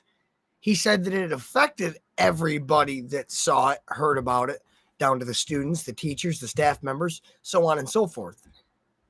It's very uncommon, in my opinion. I'm no attorney by any means, but in my opinion, from watching a lot of court and a lot of trials and a lot of hearings and the such, that opening statements and closing arguments have objections in them. Very, very seldomly have I seen that happen.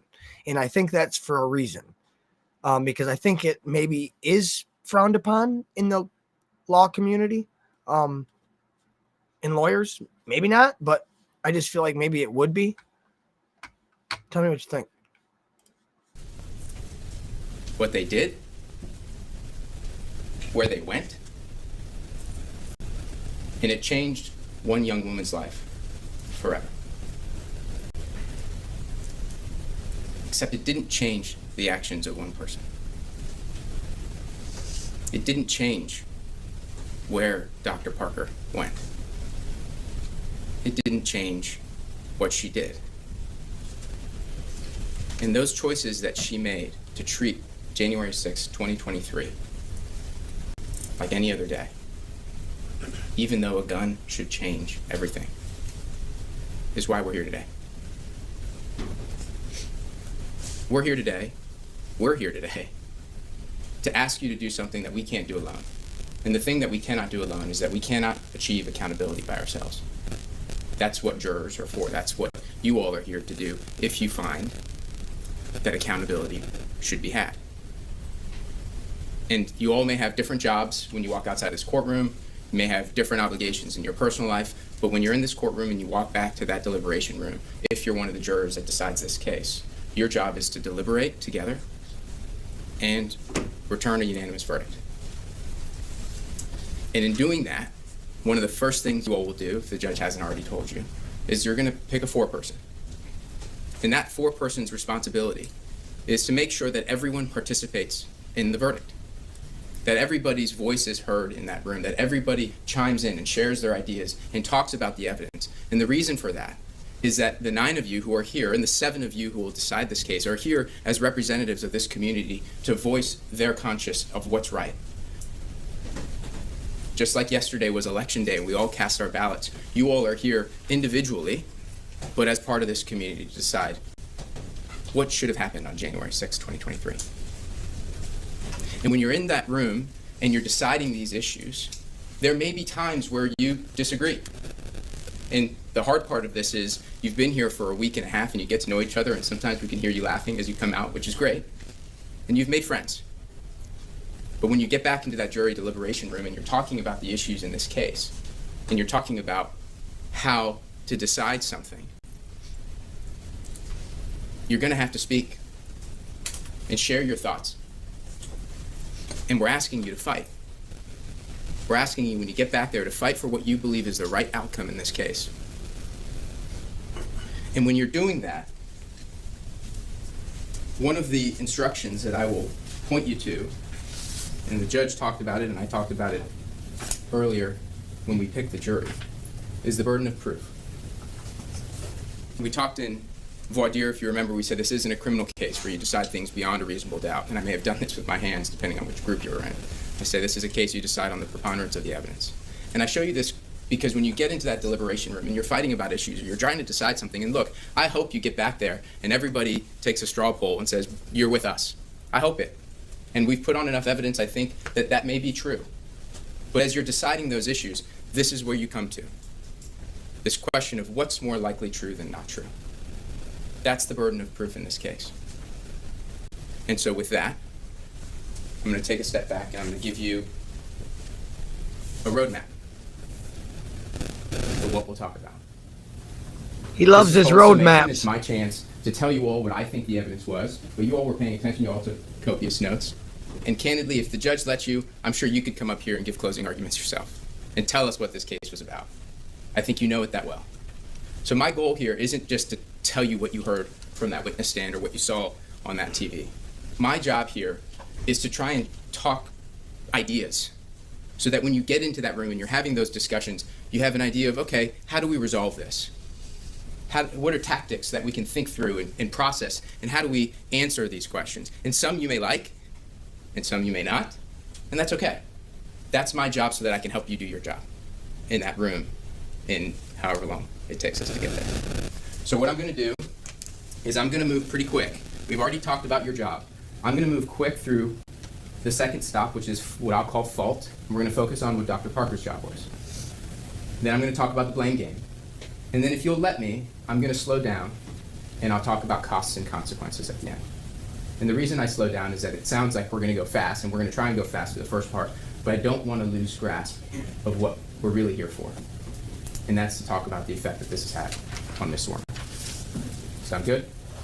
All right, we can go to the PowerPoint. So, your roadmap: fault, blame, and costs. Fault. Her job is safety. Dr. Parker's job is safety. We talked in opening statement about promises. Do you remember that when Ms. Toscano came up here and we talked about expressed and implied promises, the things we say and the things that are meant with what we say? And when we get out onto the road, I know a lot of us don't have keys with keys anymore, but there's still keys out there. I have a 4Runner.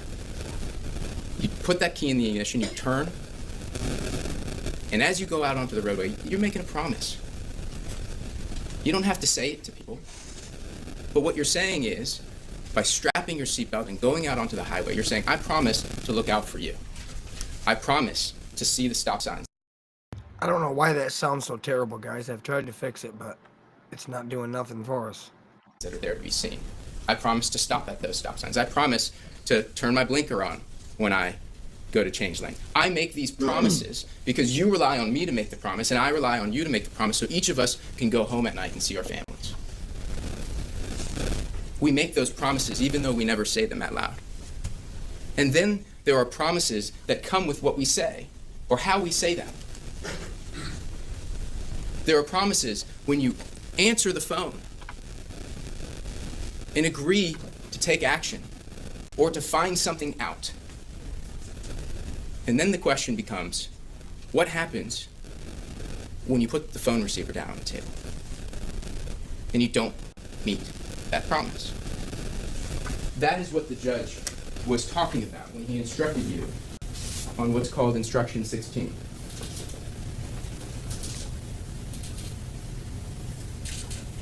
And this is the law to govern you in this case. It says a person who undertakes gratuitously or for consideration, in other words, whether you're paid for it or not, to render services which she should recognize as necessary for the protection of the third person, is subject to liability, talking about fault, to the third person, in this case, we're talking about Ms. Zwerner. Oh, Ms. Zwerner, okay.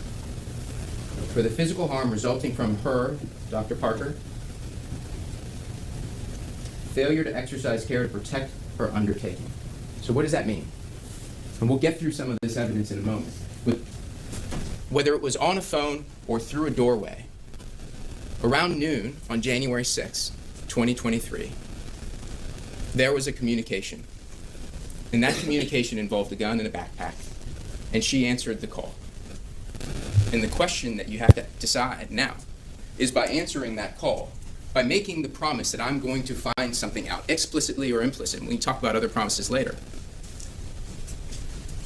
did her failure to exercise reasonable care, in this case, did her failure to act, to do something, increase the risk of harm to Miss Zwerner? Or, it's an or question, not an and, did Miss Zwerner suffer harm because she relied on the third person? That is, she relied on somebody to act. That's our framework, right? That's what we're talking about in this case. That's the law that governs your decision.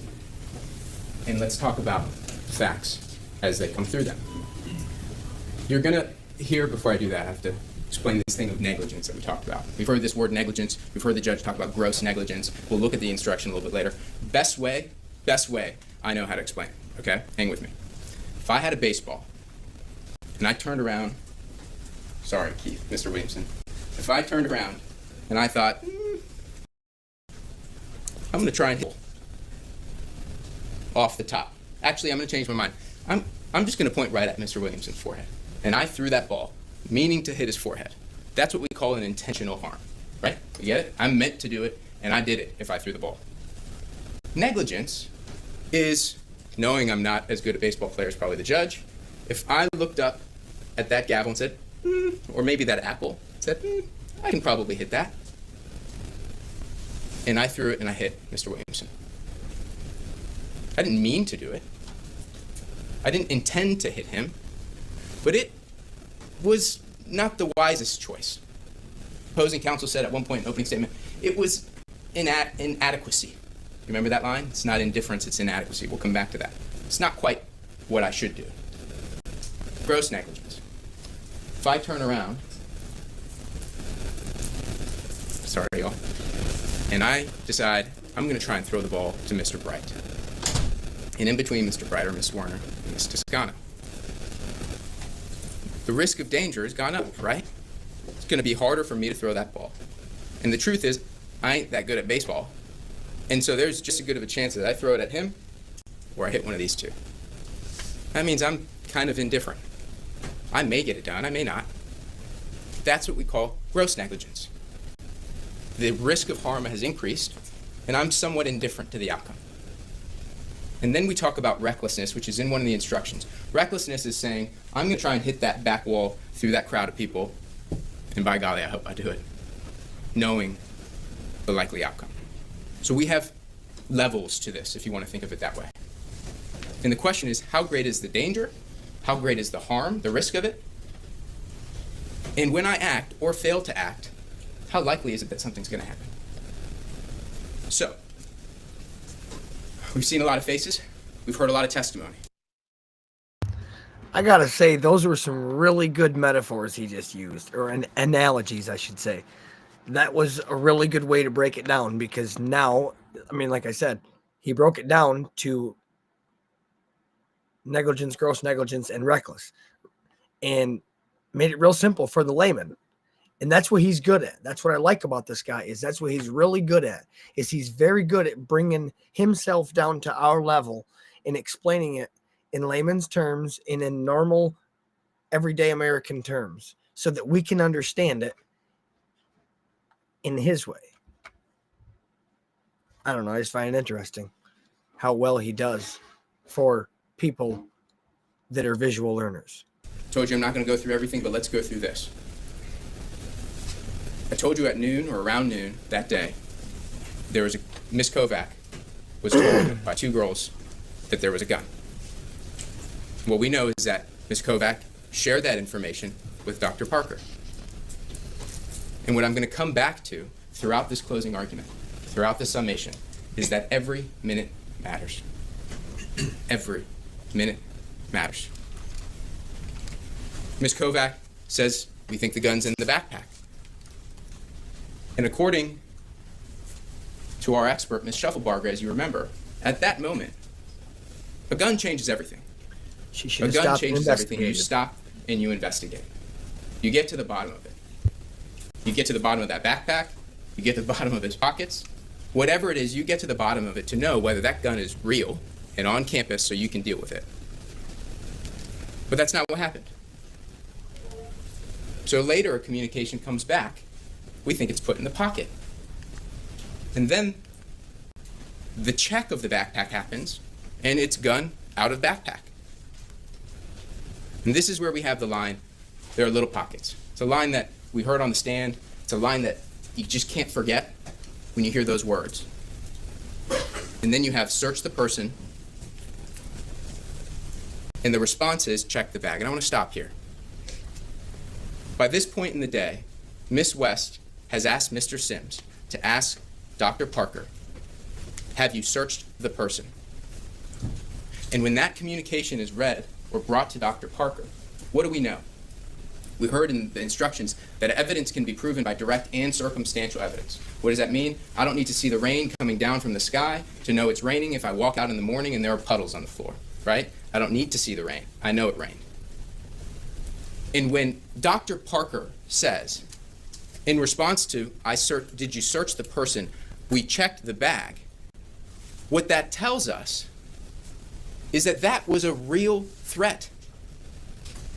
That it was accepted as true, so much so that we needed to check the bag. He's good. All this talk about we didn't think it was a real threat. It wasn't a credible threat. Why are you agreeing with Ms. Kovac to search the bag if you don't think it's real?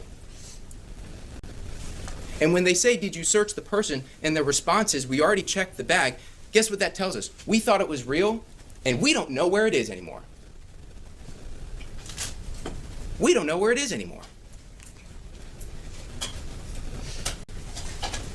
And then the boy, outside of Miss West's classroom, crying, remember? Crying, not wanting to go back into Mrs. Z's classroom where he's supposed to be. Says bullets and shoot. The boy showed me bullets, JT showed me bullets, and he said if I told anybody, I would shoot.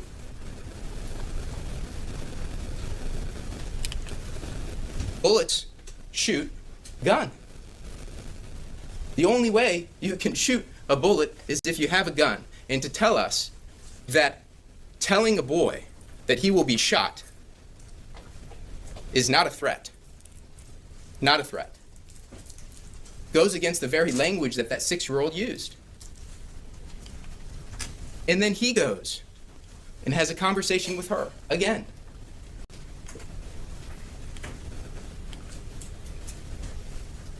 You heard from Miss West, who said he was crying scared. I talked about R a moment ago. He was crying scared. And I suspect what you're going to hear from the other side is, well, we didn't get good information. Remember that from Dr. Klinger? Well, we didn't get good information. We didn't know that he was crying and scared. Somebody should have told Dr. Parker that he was crying and scared. When we go out onto the road and there's a stop sign on the corner of the street, tuck it behind a little corner or right there for us to see, either way. It's our job as we're driving down the road to see the stop sign. It's our job to look out for the stop sign. It's our job to find the rules of the road and the signs of the road so that we can then govern our behavior. It was Dr. Parker's job to investigate. The manual that governed their relationships amongst each other told her that you must first assume it is credible unless analysis suggests differently. Cause the student making the threat, if known and on campus, to be immediately removed, pending further investigation. What does that mean? That means you can't stick your head in the sand. You cannot stick your head in the sand and then come into court and say, I didn't have the information when it was your job to find it. When it was your job to look for it and to do the investigation and to talk to that little boy who saw the gun and to talk to those 2 little girls who talked about the gun and to talk to all of these people. If it's your job to investigate, which their handbook tells them it was, you can't come into court and say, I'm going to close my ears, close my eyes, put my head on my desk, and then use that as a defense to my case. The law says you know it because it was there to be known, because the stop sign was on the corner of the street and it should have been seen. It's no excuse to walk into court on a traffic ticket and say, well, Judge, I didn't see the stop sign. The stop sign was there. The stop sign was there. Feet, yards from her.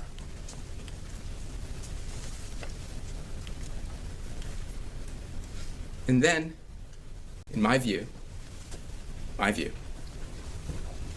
you turn up the dial. Because at this point in the afternoon, there is a accumulation of information We saw a gun. It was supposed to be in a backpack. We don't know where it is. It might be in his pocket. It was shown to a boy at recess with bullets. We still don't know where it is. He's crying, won't go to class. And another request, can we search the person? And I suspect they'll come up here and they'll say, well, Mr. Rawls told you that he didn't think it was credible. My response to that is let's look at actions, because our actions speak louder than our words. Did we hear any other evidence of Mr. Rawls coming and asking to search just kids at random when he didn't think there was a threat? We talked, and all of the evidence is that searching, and even Dr. Klinger told us, searching a child is something that you do delicately. You only do if it's necessary. That's what they're taught.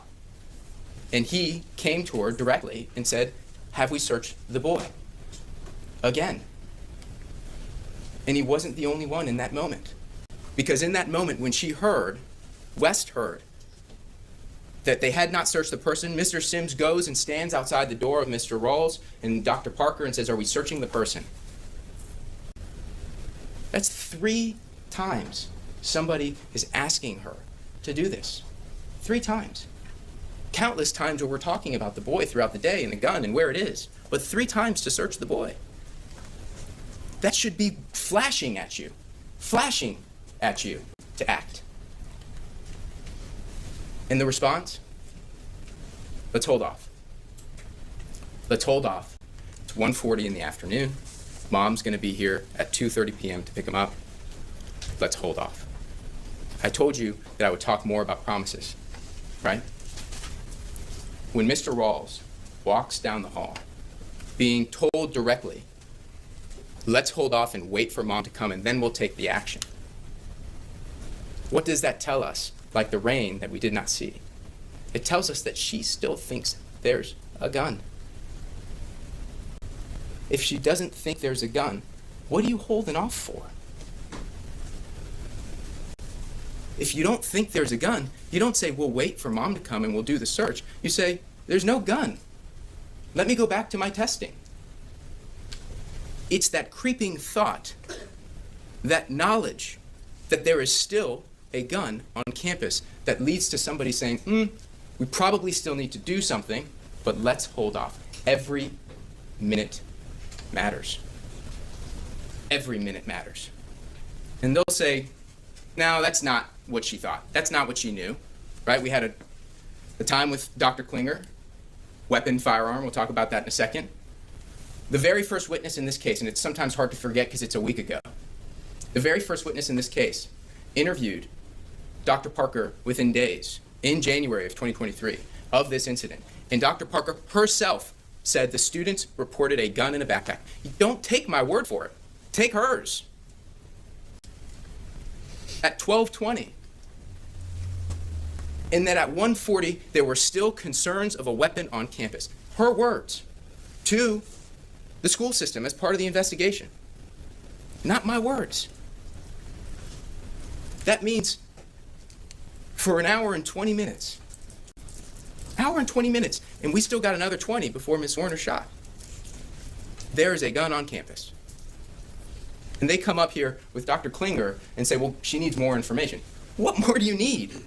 You knew who, you knew what, you knew when, you knew where he was all day. You knew when he was in the classroom, you knew when he was on the playground, you knew when he was back in the classroom. What more do you need to act when a gun changes everything? And this is no time to play name games. This is no time for, well, maybe the child said bullets. Is bullets really a gun? Ladies and gentlemen, if you have an elementary school, 6-year-old, if we looked at the classroom walls, we're still teaching them how to use punctuation correctly and what words to use and how to capitalize letters. And you're going to wait until a boy says, no, it was a gun, it was a real gun, it was black, it had bullets in the gun? No, ma'am. Gun, bullet, weapon, firearm, we don't need to talk about what all they mean. Each of them required a response. Each of them. But what we know for certain is that it was a gun from her herself. And they're going to come up here and tell you hindsight 2020. Remember that? Hindsight 2020. It's easy to see now that there was a shooting, that we look backwards and now that we know there was a shooting. It's easy to know that looking at our rearview mirror. You don't need to look in the rearview mirror.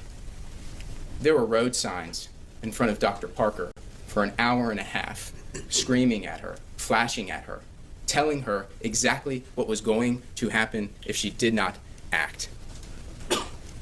You do not need to look in the rearview mirror to know what's coming ahead. And the only reason it's in her rearview mirror is that she blew past the signs. She blew past the signs. Do we need every letter to know what it means? Do we need every letter? They're going to tell you this wasn't foreseeable. Remember that discussion? Wasn't foreseeable that this would happen. And that's why we talked about this question of foreseeability. And I'll show you an instruction on this.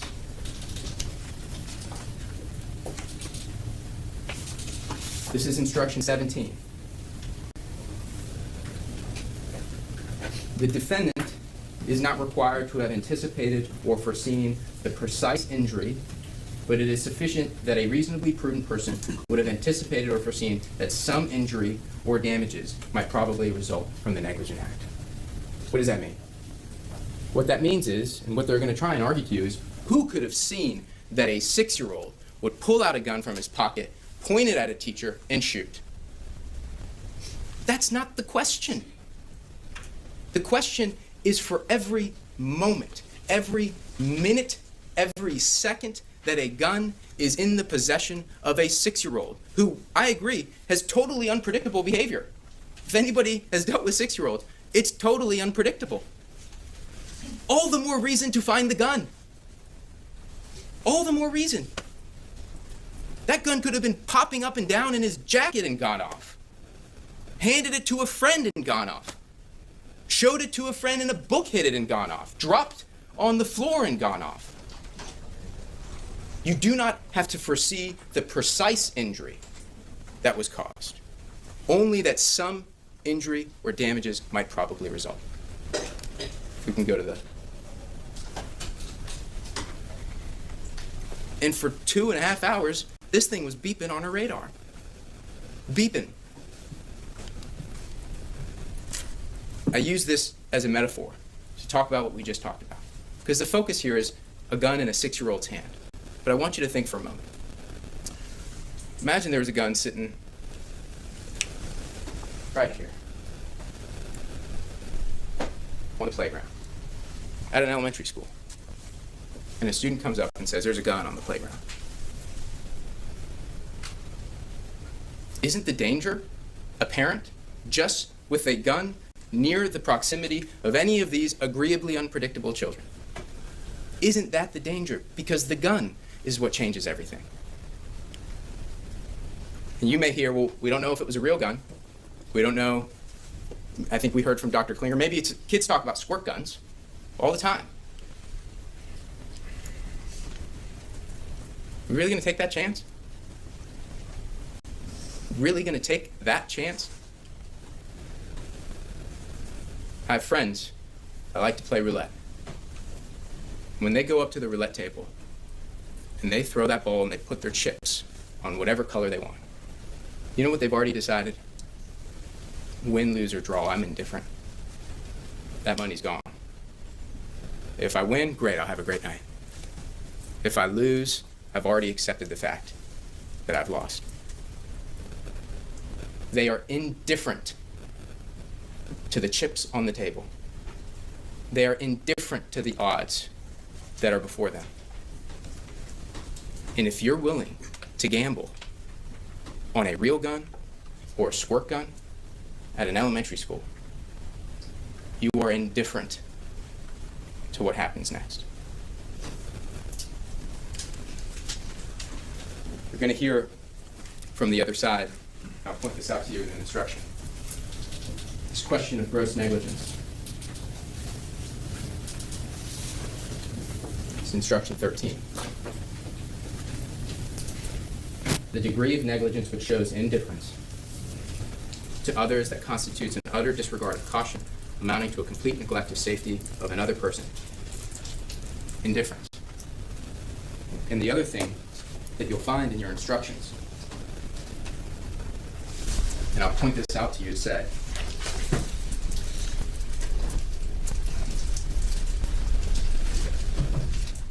a gun changes everything. I've said it many times. I'll say it again.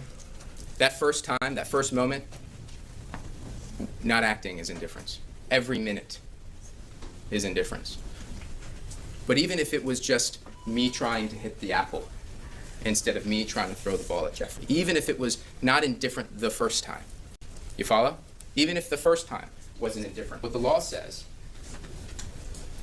is if I keep trying to throw the ball and hit Mr. Williamson, and every act of that attempt is its own negligence, those add up.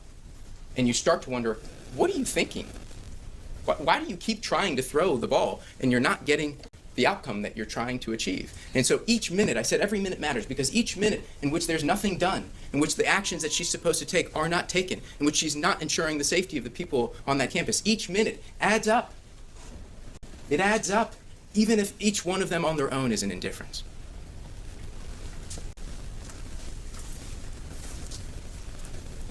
Go to the PowerPoint. Care is a verb. Care is a verb. What do I mean? It means that when you hear from the other side that she did something, she cared enough to acknowledge that there would be a search. She cared enough to say, well, we'll have a plan to search the boy when the mom gets here. That those acts of caring, those feelings of caring, are enough. The response is, care in the law is not a feeling. Care in the law is a verb. It's an action. And the question is, what actions did she take in an effort to meet her obligation? Part 2, blame game. We'll go quick. This is the defense. Mistakes were made, but none by me. All right, let's point the finger at all of these other people and say that they did the wrong thing. And I told you guys in voir dire, if many of you might remember, I said, look, at the end of this case isn't about the parents, this case isn't about other people, the question's just gonna be whether she was grossly negligent or not. And that doesn't deter them. They're pointing the finger at everyone that they can point the finger at to try and deflect responsibility and play the name game. And the issue with that is that each of those people that they're trying to point the finger at had a piece of the puzzle on January 6th. They all had an element of it, whether it was the backpack or whether it was the bullets or whether it was the shoot or whether it was the search. Each had a piece of the puzzle. But you know who had the entire puzzle? Dr. Parker. Dr. Parker. And what they're doing is that they're telling you that, well, these individuals should have investigated. Ms. Kovac should have investigated. Ms. Zwerner should have pulled the kid out of class. Ms. West should have done something else at the parking lot. What the policies tell us in their agreements with each other in terms of how they're going to operate at the school is that those were all her job. And so what they're saying is Dr. Parker dropped the ball and they want somebody else to pick it up for her and do it. That's not right.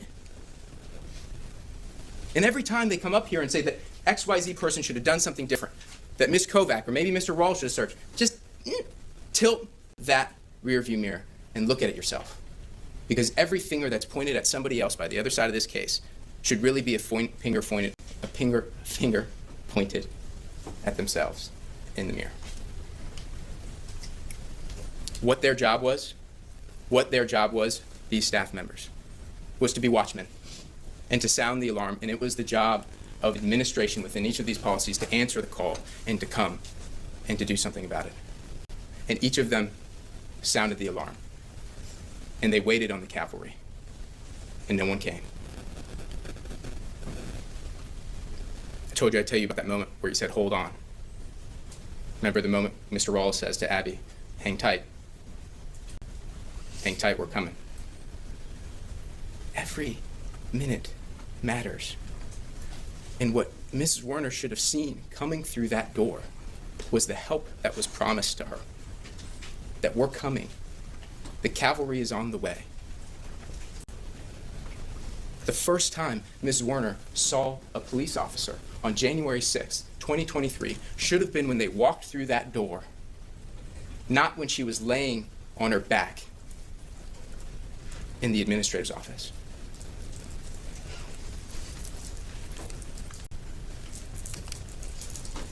Told you I'd pause. pause. I don't want to rush through this. I'm going to try and be efficient, but I don't want to rush through this because it's so important. Costs and consequences. This is the part that we talked about in voir dire, and I said, how do we come to this number? How do we come to an amount of money? How is that done? And to some of you, I said, we'll go through it. I'll give you tools, or I'll give you ideas, and we'll talk about the law, and we'll get you there. We'll make sure you understand what your job is and how to do it. And so with your permission, I'll start with a statement that I hope, I suspect, everyone agrees to. Everyone in this courtroom. Everyone in this courtroom. There is no material item, possession, object on this earth that is worth more than a human life. Not a single one. You're not supposed to watch the news, according to the judge. You can still watch the news. And last night I was sitting and I was watching the news, and I saw the news of a plane that crashed outside of Louisville, Kentucky. A UPS plane. And you know the first question that the newscaster asked? How many lives were lost? He didn't ask, well, how much did the plane cost? Or was it holding freight? Or what was the freight? Or what was in the plane? First question, and the first question that each of us thinks, whether it's in our gut, in our head, or out our mouth, is how many lives were lost? And that's because there isn't a single thing on this planet that is worth more than a human life. So we start there. And then the question is, how do we count the value of a human life? Well, over time, we've come up with phrases that we use every day. We use phrases like time is money. Heard that one? Time is money. We hear phrases that started in the 1600s and the 1700s that say, can I have a penny for your thoughts? Or, is it worth my time? All of these questions tell us that we understand that there is a value, a dollar sign, as weird as it seems to think about it, that we equate to our human experience, that we count in minutes, hours, days, weeks, months, years. And you heard it in this courtroom.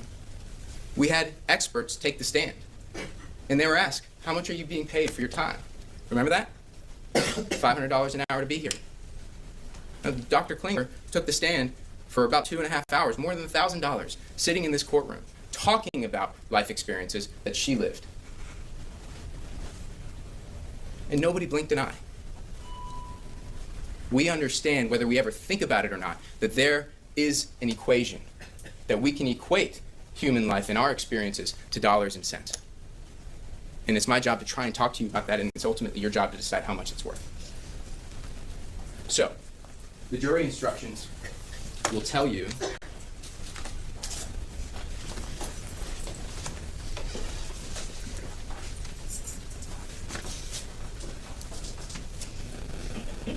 what I call what buckets or elements of damages to think about. And when I say that, I mean these 4 things right here. And we'll take them in order, and I'll tell you that I'm going to merge some of them. So we're first going to talk about bodily injuries, disfigurement, and deformity. The law says that if she is entitled to recover, that is, if Ms. Zwerner has proven her case, that she's entitled to recover money for each of these elements. So why did we put on the evidence? Why did we, if we can go back, put on the evidence of these 3 doctors and other doctors that came before you? It's to show you the injuries. To show you the injuries so that you could understand, based on the jury instruction, how bad, how severe, and duration, which is what the jury instruction says. How long will this be? And this is what we talked about. That a bullet pierced through her hand, into her rib, through her lung, and that it pooled. Remember that from Dr. Munn? That it pooled and it collapsed her lung, but that cavity is still in her body. And because that cavity is there and that bruising comes through, we talked about scar tissue. Like you pull a muscle and it never goes back to the way it's supposed to be. And it stays that way, and it affects the way that they can breathe. And it pierced through her hand. We had pictures of the fragments that were through the wrist. And we talked about the issues with the thumb and the index finger and the middle finger. And you heard Dr. Anderson tell you that this is the type of injury we see in war. That it's devastating. And that even though the bullet made its way through the hand and into her body, it still rests there today. And it still rests there today because it is 2 centimeters from her aorta. She was 2 centimeters from death. And that's never going to change. It's never going to change. It's there forever, and we talked about the surgeries that were done, and even to this day, she sits here with a piece of metal on her finger. Not because she did anything wrong, but because this bone still will not heal. And I will tell you, whether that bone heals or does not heal, we know for certain her wounds, all of them, will never go away. Don't we know that? Don't we know that even every moment she goes into the doctor's office and has concerns about what her medical condition might be, and she has to tell them, I've got a piece of metal 2 centimeters from my aorta, I can't have that test. I can't do that thing that I might need. And so when we talk about bodily injuries and their severity and their duration, what we're talking about is how bad is it in the way that it affects somebody's life every day. And if you can't open a chip bag, and somebody might say on the other side, it's just a hand. It's just a hand. Is it? Is it when you return home from surgery in the hospital and you're with your mother, and we're talking about disfigurement and deformity, and you can't move your hand, and you can't bathe yourself at 25 years old, you can't use the restroom by yourself. Are we just talking about a hand? Or are we talking about what it is to have dignity and be a human being?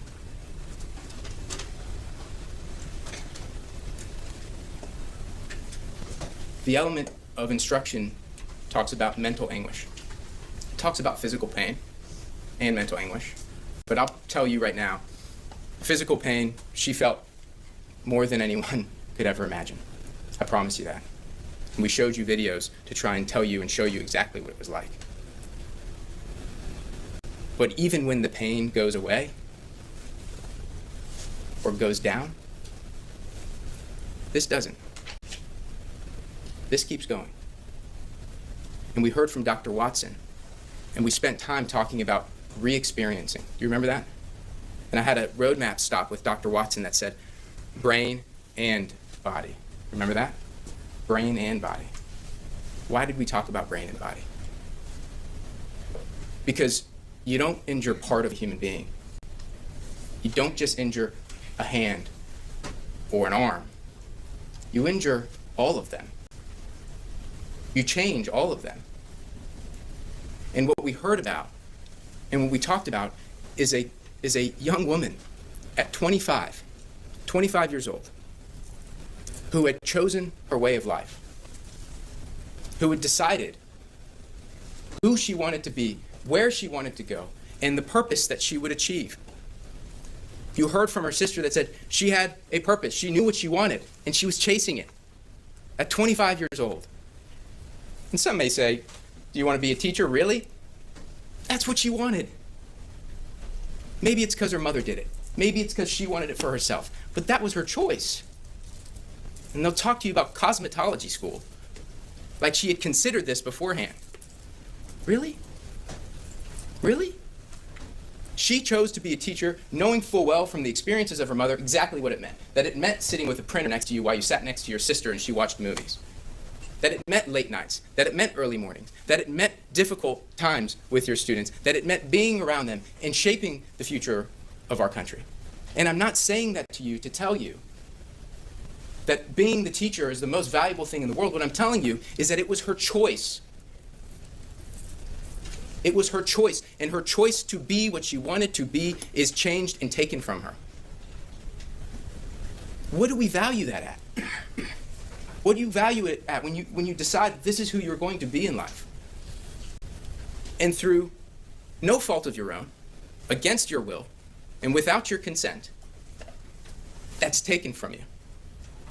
That dimming of a light of a young woman who used to pop at you with color. That numbing of life's experiences. Numbing of it. What is that? That's not every couple months. I told you I would repeat this. Every minute matters. Every minute matters. When you change a human being, when you change who they are, and you rob them from the control to decide who they will be in the future, you've changed them forever. You've transformed that person. And the Abigail Zwerner that sits here in front of us today, on this day, November 5th, 2025, is not the same Abigail Zwerner that walked into the classroom on January 6th, 2023. Does anybody have a doubt of that? It's not the same person. I'm not saying it's no one anymore. I'm not saying she's any less of who she was. What I'm telling you is that she's been changed and she didn't want to be changed. And what damages do you arrive at? What number do you arrive at for somebody who didn't want this and it's been inserted into her life like a bullet fragment against her spine? Every minute matters. I showed you the video of her laying. You know the video I'm talking about, right? Outside the office. I don't need to show you again, right? I don't need to show you again how she laid in the office and the color that her sister talked about in her face and the light that was in her life you could see was sucked out of her in that moment. And I asked her to step out of this room when we showed that video. And I asked her to step out of the room because she doesn't need to see the video to know what that was like. That was her life. She lived it. And just like it might be burned in your memories, do you think it's not burned in hers? And when you think about moments of compensation, what is fair? The question that I ask you to determine is if in that moment, and if in that moment someone came to Ms. Zwerner and said, Abby, this is what you're about to experience. This is what we're going to put you through. There's going to be a boy's face you'll never forget. It's going to come to you when you don't want it to. And you're going to be walking down a hall, and you're going to be thinking you're on your way to heaven. And then for a moment, you're going to think you're not going there. Until you're shocked back to life with the pain and pressure of a colleague trying to save your life. If I stopped this case right there, if we stopped it in that moment in time, at 1:59 in the afternoon on January 6th, do you think that Abigail Zwerner would trade any amount of money and say, yeah, I'll go ahead and experience that? That moment that I thought I was not going to heaven, that my faith had failed me, I'll trade that for $10 million? Do you think she would trade it? She wouldn't. She wouldn't for a moment, but your job is the difficult one, which is to say how much would be fair and full if she had to take a trade. If a trade was forced upon her, what would be the fair amount of money? Because that's what's happened. It was forced upon her, and you have to decide how much would be close. And not just for that moment, but for the next, and the next, and the next. And the moments where she wakes up in the middle of the night, thinking of that exact moment, reliving it again, like it's playing on the screen in front of you and she doesn't need to see it. What is that worth?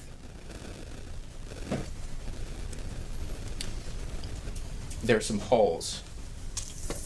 I told Ms. Toscano not to get too close to me, but it reminded me of something. We've all had that moment where you're getting a cold. You can feel it coming on, right? You can feel the tickle in your throat. And it's coming to you and you're thinking, tomorrow, probably not gonna feel too good. My nose is gonna start to run. Next day, I may have a cough. I'm gonna stay away from people. Next day, I'm gonna feel worse. My head's gonna hurt. But what we have when we have those colds is that we know that one day will come, whether it's tomorrow, the next, or next week, that we're going to throw our legs off of our bed. We're going to sit at the end of it. And you're going to go, it's gone. I don't have it anymore. It's not with me. She will never have that moment. As much as she wishes to escape in her dreams and escape in real life, every time she throws her legs off the bed, that will be with her forever. And every time she sees somebody reach their hands in their pockets, which I've tried to be conscious of, will be picking a scab at a wound that will never heal. It is for all these reasons, and for all of these moments, that when you sat here a week ago, I asked you that we would be asking you for a verdict for $40 million, and if the evidence supported it, could you return the verdict?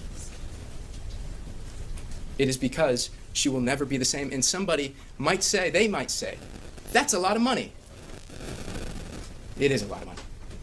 I agree. But do you think for a moment that she would trade it for what she's endured? If we could tell Abby to walk out that door right now, and her sister could look in her eyes and talk to her again, do you think she would trade? This is the final thing I'm going to talk to you about. When you get back into that deliberation room, I want you to remember our conversation in jury selection, and I asked you about rendering a verdict based upon sympathy or not. Remember that conversation? And I said to you, it's not supposed to be based on sympathy for her, but it's also not supposed to be based on sympathy for Dr. Parker. Because when you go through this calculation and you decide what all of these harms and these losses and what's been taken from her is worth, it's not up to you to decide where the money comes from. It's up to you to decide what it's worth. What it's worth. And if you get back into that deliberation room and there's a conversation and somebody says, well, what effect will that have on Dr. Parker? Or how will she ever be able to pay it? And if for those reasons you reduced your verdict, the number might be correct. Whatever number it is that you decide in that moment might be correct. But it would be the right verdict for the wrong reasons. Because the only reason that you can reduce the amount of what it's worth to her is if you decide it's not worth as much as what we're asking. And that's a critical point, because at the end of the day, what we want is a right verdict, but we want it for the right reasons. Because if it's full justice. Whatever full means to you, whatever you decide full is, that is full justice.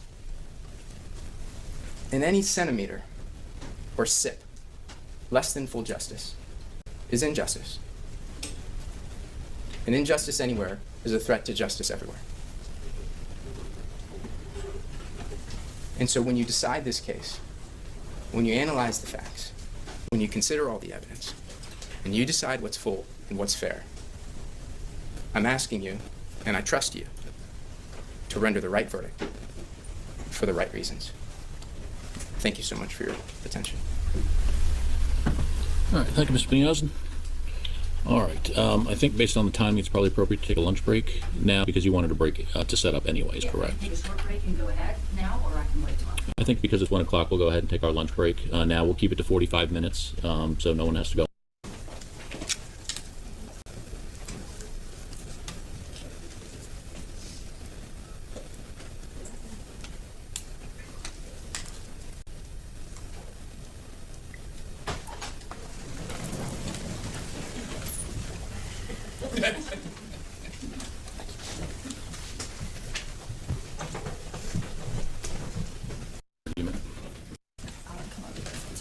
Last 6 days you've spent paying attention to the evidence in this case.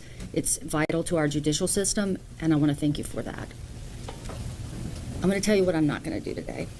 I'm not going to talk about verbs. I'm not going to talk about puzzles. I'm not going to talk about rain. I'm not going to talk about plane crashes. I'm not going to talk about baseball. And I'm not going to talk about a Wheel of Fortune sign that has 2 tickets to paradise on it. I'm going to talk to you about the evidence that you've heard in this case.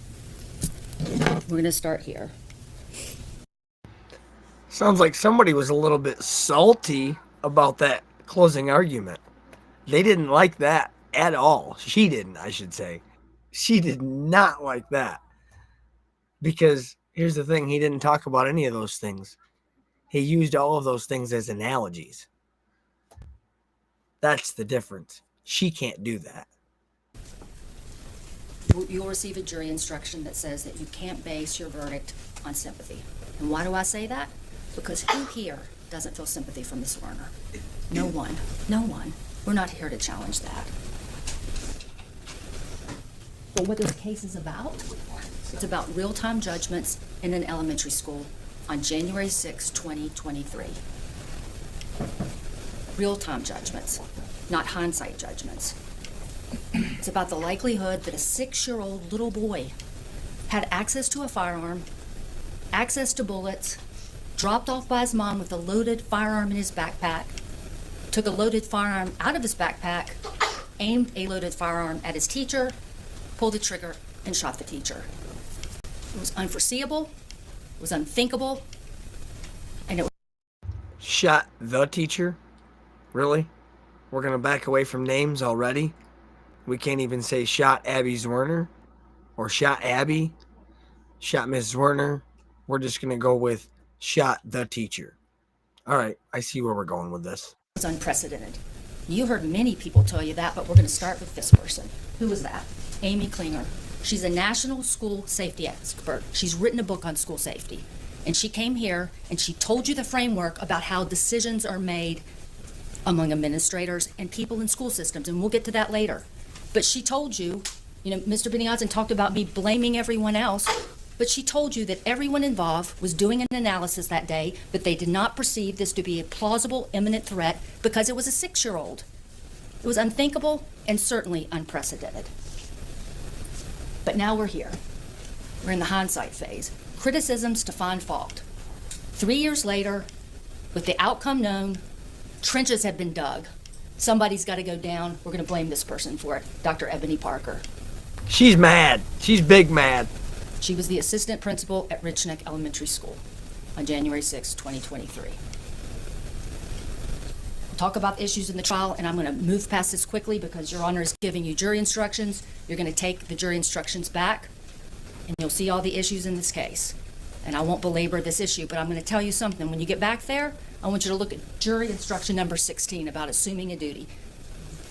And you're going to find, when you read that instruction and you apply it to the evidence in this case, that Dr. Parker did not have a legal duty to protect Ms. Zwerner. She did not volunteer to protect Ms. Zwerner. But she had a duty to protect all of Remember the those admissions children. in the case that we Hence read why to you? she's facing criminal charges. These were Ms. Zwerner's admissions. She admitted that on January 6th, before the shooting occurred, she did not receive any communication from the defendant expressly promising or agreeing to protect her from risk of harm by JT. She admitted that before the shooting on January 6, 2023, she did not communicate to Dr. Parker that there was reason to believe that JT might possess a firearm. She admitted that on January 6, 2023, the only time she communicated directly with the defendant before the shooting was when she went to defendant's office and told her about JT's behavior during lunch. And she admitted that on January 6, 2023, before the shooting occurred, she did not receive any communication directly from Dr. Parker, the defendant, acknowledging that she knew that JT might possess a firearm. And even if you find there was an assumed duty to Ms. Zwerner by Dr. Parker, you have to find that she was grossly negligent. What's gross negligence? I love this definition. It's the absence of slight diligence or the want of even scant care. And you might ask yourself, what does that mean? It's indifference. Indifference. And the evidence in this case doesn't show indifference. Mr. Beniozen glossed over the evidence, but bear with me because we're going to walk through it. And indifference is not inadequacy. So what happened on January 6, 2023 at Richneck Elementary School? Watch her facial expressions. She is not happy. And she's showing it to the jury, too. Not a good move. We'll start the day where it starts. The first person to receive communication about a potential firearm, Amy Kovac. Who is Amy Kovac? She was the reading specialist, 33 years of teaching experience, third on the chain of command in the crisis plan at Richneck Elementary School, worked with JT every day. So on January 6, 2023, Dr. Parker was working with Amy Kovac on winter growth assessment testing. That's state standardized testing. There's specific rules that govern it. They were working together all day. Ms. Kovac told you she saw JT coming from lunch. He was happy, and he ran up to her and gave her a hug. She told JT, make good choices and make her proud. Then the two little girls came out of Ms. Werner's room to the doorway and told her that JT had a gun in his bag. Ms. Kovac went straight into Ms. Werner's room, straight to JT, and told them what the little girls said. And she asked JT, can I have that bag? He said no. So she sat with JT for a while and asked him, do you have a gun in the bag? He said, no one's getting the bag. And she said, okay. She stayed in the classroom for 30 minutes. 30 minutes. And made the decision to leave. She knew the child. What did she not do? Didn't follow up with the two little girls. Did not remove the backpack from the room. Did not remove JT from the room. Did not take JT down to administration. Did not evacuate the classroom. Did not call the guidance counselor. Made a plan to check the backpack when they went to recess. Went back to testing and had discussions with Dr. Parker. So this is the knowledge that gets sent to Dr. Parker. Now here's the part where you've got to decide which Amy Kovac to believe. The Amy Kovac that told Dr. Parker it was a toy gun, or the Amy Kovac that told Dr. Parker it was a real gun. But her actions don't suggest she thought it was a real gun, do they? Which Amy Kovac? She testified in front of you. Her personal thought was it was a toy gun, and she had told that to HR shortly after the incident. But then she testified in front of you. She told Dr. Parker that the girls had reported to her that there was a possible gun. Which Amy Kovac to believe? Try this one. Amy Kovac's text to Dr. Parker 2 days after the incident. Look at this. Amy Kovac to Dr. Parker. You are an amazing person and educator. No one could have ever predicted this. We all did our best. We did what a true teacher will do in this situation. Be there for our children in school. As I look back, I should have sent JT out of the room with a note and a job to deliver it around the school. And I could have gotten that book bag, but I didn't. We can't look back. We can only move forward. I love you and I'm proud to work with you. But that Amy Kovac didn't come to trial. She sat here and she threw shade at Dr. Parker. So it seems to me that text was sent to more than just Miss Parker, because it says right there, I love you both and am proud to work with you both. The attorney didn't read that part. She skipped over that. She just said, I love you and am proud to work with you. Imagine that. I'd like to know who the other person was on that text chain. Maybe Mrs. Zwerner? She dissed her work and she threw shade. Not this Amy Kovac. Remember that.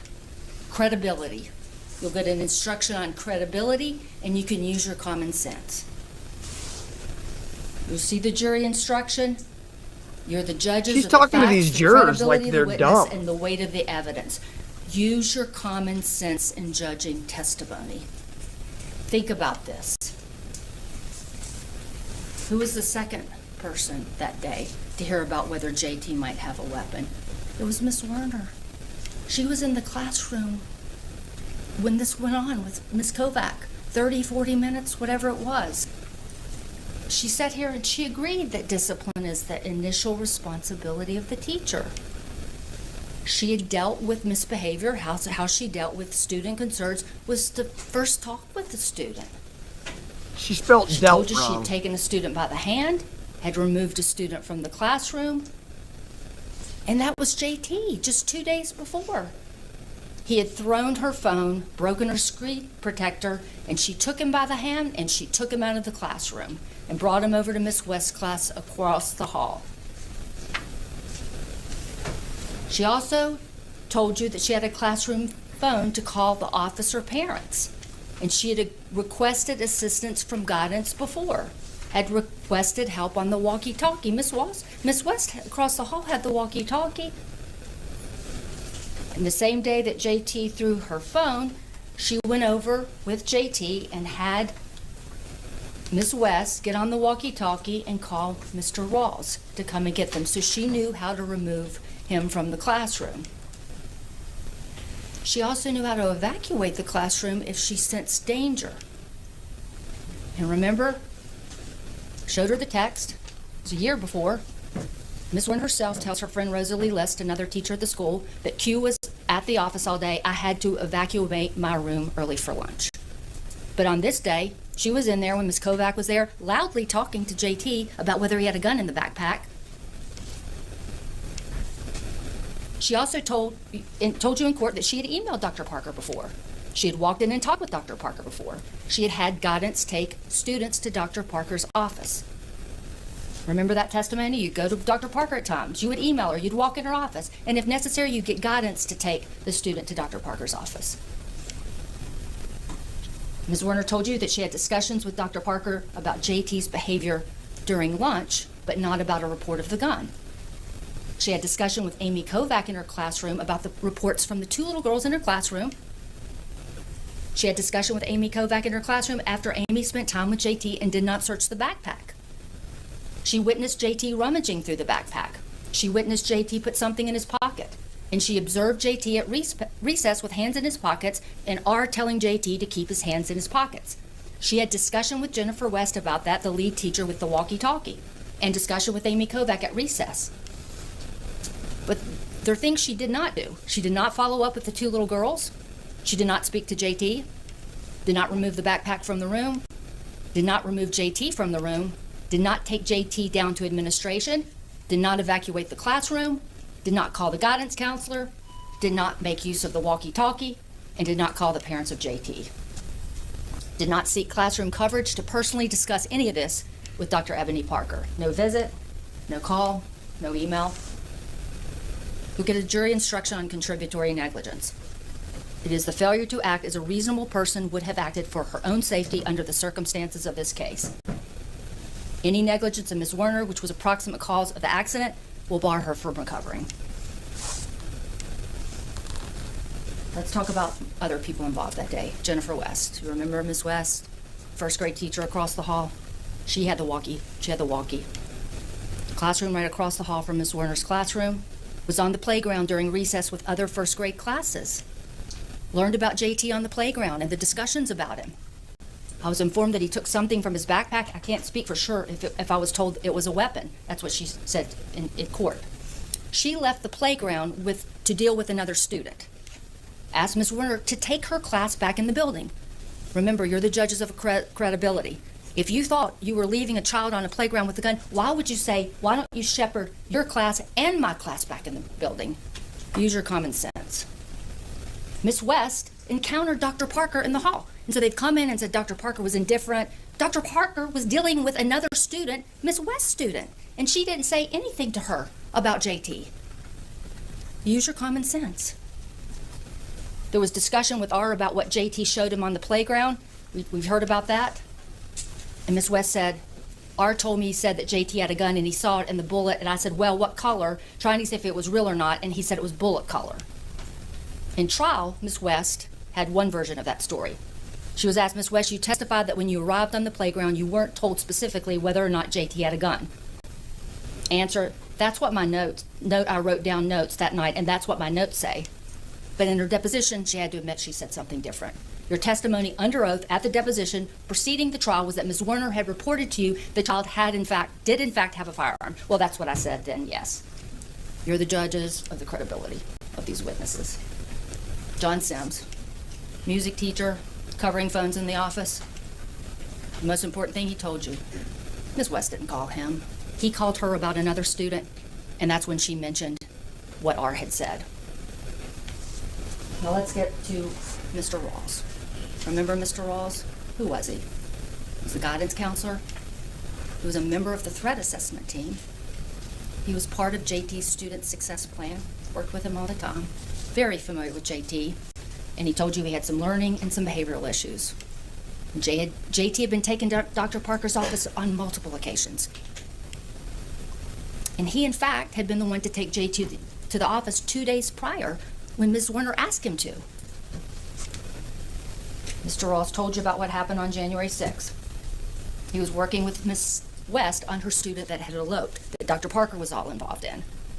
So Dr. Parker, I think it's been said that she was sitting in there in her armchair. She wasn't sitting in her office on her armchair. She was working. She was dealing with other student needs. Ask yourself, does it make any sense that she would attend to that and blow off a gun in the school? Mr. Rawls said, Well, she did. She I stumbled definitely on did. some information about JT. No one called me.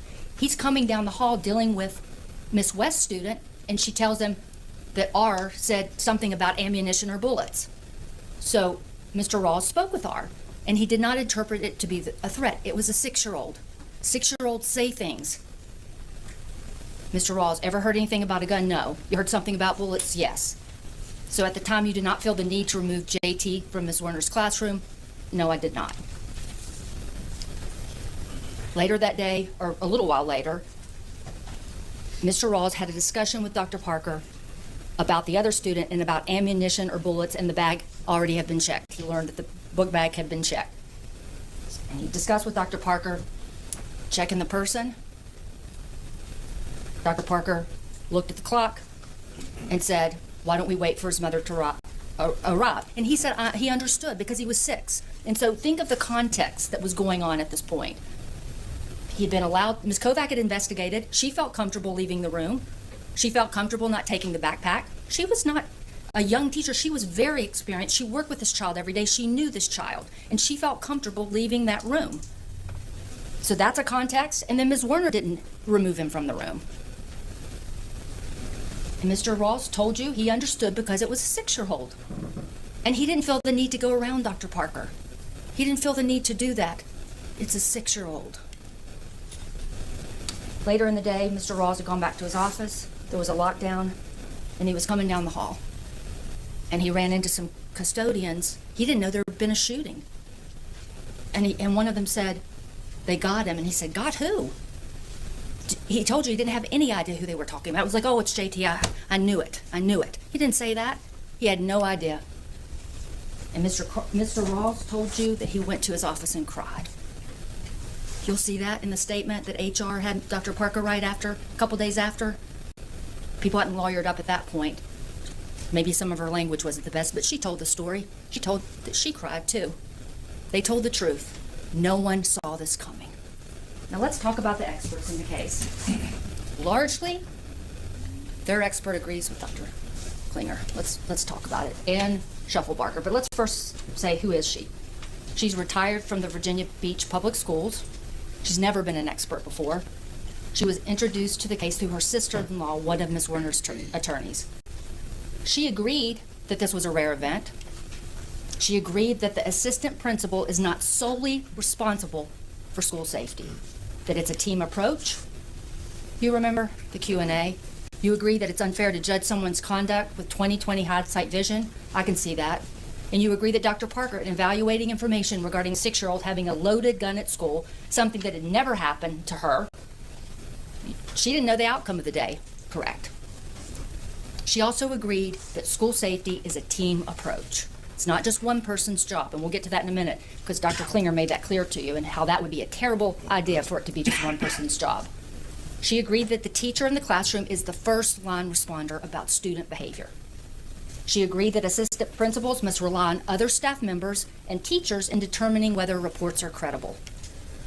She agreed that searching a student is a judgment call based on a lot of factors. She also agreed. Well, 4 people, different people, told you, including, add 3 more to that, a little boy and 2 little girls. So 7 different times. You don't think that's credible? I do. That it's preferred that parents are present during body searches of little students. She also agreed Dr. Parker didn't refuse to search JT. She wanted to wait until his mother got there because the level of concern was not high. Mr. Rawls had said it wasn't a credible threat. He told you that. She agreed that age is a factor in determining whether to body search a 6-year-old. Age and a lot of other things are a factor, she told you. Sex of a student's a factor. She agreed that you want to handle the student with dignity and that there are legal rights to their privacy concerns in body searching children. Most importantly, she told you she worked 40 years in the Virginia Beach public school system. And she told you that that never happened. No child, no elementary child ever brought a gun to school. Dr. Shufflebarger also agreed with me that Ms. Kovac and Ms. Zwerner were the first line responders to the reports about JT. She agreed that Ms. Kovac and Ms. Zwerner were in the classroom with JT after becoming aware of a potential weapon. She agreed that Ms. Kovac and Ms. Zwerner did not confiscate JT's backpack. and that they did not remove JT from the classroom, and that Mr. Rawls had not determined there to be a credible threat when he spoke to Dr. Parker about JT. She agreed that other individuals did not stop what they were doing. She said she should have stopped what she was doing, Dr. Parker, but she agreed that no one else did. And as you recall, she didn't know the facts of the case. She told you that it was two teachers that came and talked to Dr. Parker about body searching JT. And on cross, I had to get out the truth that it wasn't actually two teachers. She then acknowledged it. It was actually the guidance counselor on the threat assessment team who worked with the child every day. Surely, if he thought at that point there was a credible threat to search this child, he would have done something. You saw Mr. Rawls. Anybody doubt for a minute that he wouldn't take action if he felt like he needed to? Now let's move to the defense expert. You saw Amy Klinger, the defense expert. She has a Doctor of Education from the University of Toledo. She's a career educator and administrator. And now she works with school safety as a trainer and as a consultant. She founded the nonprofit called the Educator School Safety Network. She's a full tenured professor of educational administration. She's an instructor for FEMA and Homeland Security coursework. She has boots on the ground experience. She was a school principal from 1995 to 2008. She's researched, she's published, she's created training courses, and she's been an expert witness 25 times. Most of the time, she's against the school administrator. But she came here and she wasn't against the school administrator. She wasn't against Dr. Parker. She told you that Dr. Parker did not breach professional standards with respect to Ms. Zwerner on January 6, 2023. And she told you that Dr. Parker, it was her opinion that Dr. Parker was not indifferent to Ms. Zwerner on January 6, 2023. She detailed how she came up with that opinion. She reviewed body-worn camera footage from the Sheriff's Department, including an interview with Ms. Kovac right after the incident. She reviewed the school board video interviews with people that were involved in the incident. She reviewed forensic interviews, witness statements, incident reports. She reviewed the protocols, and you're going to get an instruction about protocols. Protocols, you'll see, does not set the standard of care. But she reviewed them, and she told you that Dr. Parker didn't violate any protocols. She reviewed all the depositions taken in the case, and she reviewed JT's school records and his court records involving his mother. She reviewed all of that before she was willing to come and sit on the witness stand, swear to tell the truth, and give you her opinions in this case. Dr. Klinger told you that school safety is everyone's responsibility. It's a collaborative endeavor. School safety concerns do not occur in a vacuum. Every person in a school organization has roles and responsibilities related to school safety, every single person. A school administrator cannot establish the credibility of a potential threat alone. They cannot be everywhere, and they cannot see everything. She told you that it's important that the school administrator get information and disclosures from the people who are closest to the event. Dr. Klinger told you that discipline is the initial responsibility of a teacher. That's a standard nationwide. It's also in the Richneck Elementary School staff handbook that you've seen, and I think it will go back to you, back to the jury room with you. Important to Dr. Klinger was the context of what else was going on and what Dr. Parker knew. That JT had been allowed to remain in the classroom and class instruction went on. The school day went on. The students went to recess. The first grade teacher discussed suspicious behavior on the playground, but they did not remove JT from the playground. Ms. Zwerner did not make any reports directly to Dr. Parker about a report that JT had a weapon. And she explained why that matters. She talked about first-line responders. We've mentioned it before, I want to mention again. And what she said is when an administrator is evaluating a threat, it's important to know what sort of actions are being taken so that what are the first-line people doing regarding the credibility and the appropriate action to take for a response. And what she told you is that what really matters is plausibility and foreseeability. And she said when you're discussing a 6-year-old, it's much different conversation than if you're discussing a middle school or a high school student. This is a 6-year-old. And she told you that when discussing a 6-year-old having access and ability to bring a weapon to school, clearly, we know at this point, it's unprecedented. That means it hadn't happened before. It was largely unthinkable and certainly unprecedented. Your job is to consider only what Dr. Parker knew at the time. And Dr. Klinger wasn't the only one that told you it was unforeseeable and unprecedented. Dr. Schaffelbarger. She agreed that in evaluating information regarding a 6-year-old having a loaded gun on January 6, 2023, it was something that had never happened, and that Dr. Parker would not have known the outcome of the day. Ms. Zwerner herself told you that when she saw the gun for the first time that day, when it was unfortunately pointed at her, that she was shocked because she didn't expect to see a real gun. And she had been in the classroom with this child and on the playground with this child. Amy Kovac said it too. Who would believe that a 6-year-old would bring a gun to school premeditated to shoot his teacher? Mr. Rawls said it. He talked about hindsight bias and feeling regret about what happened. But let's look at what Corporal Blythe said. He was one of the first responders, the sheriff. What did he say? We were quite taken aback. We didn't expect to see such a young suspect. It was unforeseeable, it was unthinkable, and it was unprecedented.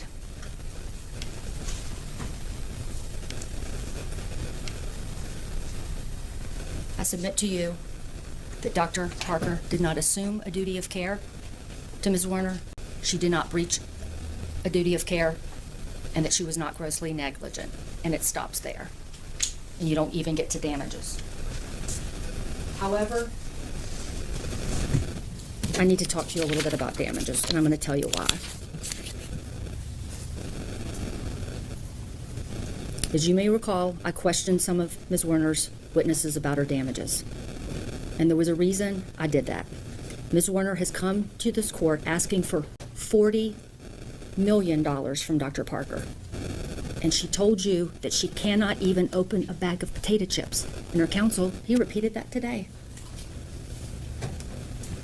As an officer of the court, and as my ethical duty to Dr. Parker, it's my job, unpleasant as it is, to come in and tell you there's a different side to that story. I'm an officer of the court. And so I questioned Ms. Zwerner and some of her witnesses about the fact that she has gone to cosmetology school, passed with flying colors, and is a licensed cosmetologist. And some of her witnesses have come in and said she only wanted to be a teacher, but I've shown you, have admitted into evidence, are the texts that shows there's another side to that story too. And the other side to that story is that it was something, teaching was hard. And I'm not saying that to cast any blame on Ms. Zwerner, but to say she had thought about going to cosmetology school for years. So to come into the court and say, I only wanted to be a teacher, that's all I ever wanted, and now I can't, even though I don't think anyone testified she couldn't, I need $40 million. It's my job to tell you there's another side to that story. Ms. Zwerner and some of her family members have said that she can't leave her house, she's become reclusive, that she's withdrawn from the community. And again, I have to show you, when someone's asking $40 million from Dr. Parker, I have no choice but to say there's a statement from Dr. Parker is an inappropriate statement of law. Say that again? The statement from Dr. Parker, I think, is contrary to the jury instructions. They're there to assess the damage. I don't think she said anything that Dr. Parker said. No, I didn't. I didn't hear that. Stated from Dr. Parker, was counsel's argument. All right, overruled. You may proceed. I showed you the social media posts that Ms. Zwerner produced in discovery. She produced them to us. Flip through them. She's reaching out to international celebrities to go to the concert 9 months after the shooting. Again, officer of the court, duty to my client, I have to tell you the other side. It's my job. And that's why we brought you Dr. Hagan. Dr. Hagan explained to you what a forensic evaluator does when determining whether someone has PTSD. Dr. Watson came, as eloquent as he was not Ms. Zwerner's treating healthcare provider. He was a retained expert, paid for by the plaintiff, to talk about her damages. But he did not look at her treatment records from before the shooting. He did not see that there had been diagnosis of PTSD before. And Ms. Zwerner herself, the last question exchange we had, she had to admit that she had not been truthful with Dr. Watson. I'm not minimizing what happened to Ms. Zwerner. I'm not doing that. I'm doing my job. I have to bring the truth and the whole story. It's the brutal honesty that Mr. Beniozen stood up when we selected this jury and told you he wanted. I have to do it. This case has been a long road for a lot of people. Mr. Beniozen glossed over the evidence in the case, and I want to thank you for listening to me as I went point by point what happened at Richneck Elementary School on January 6th. I went through the evidence, you heard the testimony, you weigh the credibility, these are the facts. And I would submit to you that when you go back and you consider the facts and the jury instructions that the court gave you, I would ask that you find that Dr. Parker did not assume a duty to Ms. Zwerner, she did not breach a duty to Ms. Zwerner, and she most certainly was not grossly negligent or indifferent to Ms. Zwerner. What happened at Richneck Elementary School on January 6, 2023 was a terrible tragedy on so many levels. So many levels. There's no one that does not think, that thinks otherwise. It was a tragedy that until that day was unprecedented, it was unthinkable, and it was unforeseeable. And I ask that you please not compound that tragedy by blaming Dr. Parker for it. Thank you. Thank you. All right, you have a That's probably one of the worst closings I've ever heard in my life. rebuttal closing, Mr. Beniozen. Briefly, Your Honor. I get to go last. I'm going to be quick, I promise.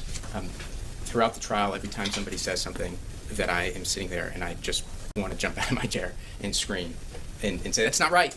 That's not how it happened. I write note cards. I go at home, I write note cards, and I keep track of them. And I have note cards for every time that somebody said something and I just wanted to jump out of my chair. And I'm not going to go through all of them. I'm going to go through some of them, and I'm going to go through them quickly so that you can get back into that deliberation room, okay? All right. Testing day. Remember this? Testing day. Today was testing day. Ladies and gentlemen, if Dr. Parker took as much care for those tests and exercised that care for the safety and security of the children and the teachers at this school, we wouldn't be here today. Express promises to protect. Remember, they put up this thing and said, well, you didn't say anything to her. You didn't, Dr. Parker didn't expressly say to you, I'm going to protect you. And that Abby didn't tell Dr. Parker herself. Well, what happened to this collaborative team approach? What happened to this collaborative team approach that we're talking about? Is it not enough that as a team, they talked and said, Ms. Kovac is going to go tell her? Which one do you want? Do you want it to be a team, or do you want everything coming from the same person? You can't have it both ways. And they all worked as a team, each and every one of them, except for Dr. Parker. And Amy Kovac sends a text message 2 days after the fact. Amy Kovac was on that witness stand, and if you pull it up, go ahead and read the text message. Pull up the text message, Amy Kovac on that witness stand. Did they ask Amy Kovac if, hey, did you know at that point in time that Dr. Parker was asked to search the boy at 1:40 p.m.? Did they ask him that? Did you know when you sent that text message that 2 other teachers came and asked her to search the person? Did they ask her that? Didn't want that answer. Did not want that answer. Because one person had all the puzzle pieces, and that person is Dr. Parker. And then you talk about going onto the playground. Going onto the playground. And what about what you did in the classroom? And why didn't you take them off the playground? And why didn't you search the backpack? The only reason they're able to point that finger of doubt at every single person in this school, except for Dr. Parker, is that Dr. Parker sat on her hands. At 12:21 p.m., if Dr. Parker was doing her job, she would have walked into that room, grabbed that book bag, and none of these questions would have ever been asked ever again. And because she didn't, because she sat on her hands, they now get to point the finger at every other person at this school and said, why didn't you pick up the ball that I dropped? Why didn't you pick up the ball that I dropped? And then they talk about what Mrs. Zwerner could have done sitting in that classroom. I want you to look at instruction 23 when you get in the back, okay? Instruction 23 says, a plaintiff has the right to assume, that a defendant will exercise ordinary care until she realizes, or in the exercise of ordinary care, should realize that the defendant is not going to do so. What does that mean? That means that when Ms. Zwerner talked to Ms. Kovac, and they went and told the principal, who they knew it was her job to deal with a gun on campus, she had the right to assume that somebody was actually going to come into her classroom and do something about it.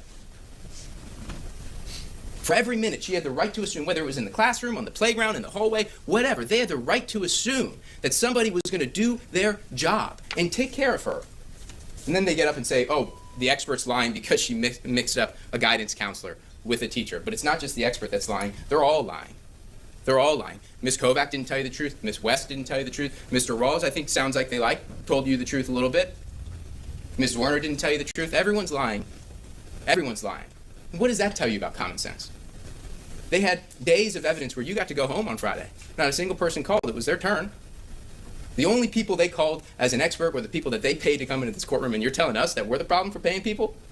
If anybody supported your position, march them onto that witness stand and tell us all the materials that Dr. Klinger reviewed, all the materials she reviewed, a body camera, cops, witnesses. They help you? Put them on the witness stand. You didn't see a single one of them. You didn't see a single one of them. And if you didn't believe every word that was coming out of their mouth, and it's not exactly how it happened in your office, then get on the witness stand and tell us. There was all this conversation in jury voir dire about what it means to plead the Fifth Amendment. Ladies and gentlemen, somebody doesn't plead the Fifth Amendment. Oh, Dr. Parker's glitching out over there. Did you see that? Check that out. Her face is glitching out. Watch that again. Single one of them. And if you didn't believe every word that was coming out of their mouth, and it's not exactly how it happened in your office, then get on the witness stand and tell us. There was all this conversation in jury voir dire about what it means to plead the Fifth Amendment. Ladies and gentlemen, somebody doesn't plead the Fifth Amendment unless they sit on that witness stand and say, I plead the Fifth. In a civil case, you don't have the right to remain silent until you actually exercise your right to remain silent. And not a single chance, they didn't want to take a single chance of her answering a single question. And if they didn't believe them... Your Honor, I would object at the stage. Can I ask a sidebar, please? No sidebar, overruled. You may Then I proceed. ask to voice my objection on the record, Your Honor. You can after closing. Go ahead, Mr. Benioff. And then we talk about Taylor Swift. Taylor Swift. What I want you to do is if you watch that, if you look at that clip, I want you to read the second sentence. And the second sentence says, I am the first grade teacher that was shot by a 6-year-old. What does that mean to somebody? That your identity, I don't walk around saying I'm my mother's child. I'm a first grade teacher. And Ms. Warner walks around life feeling like she has to tell everybody, this is me because this defines me.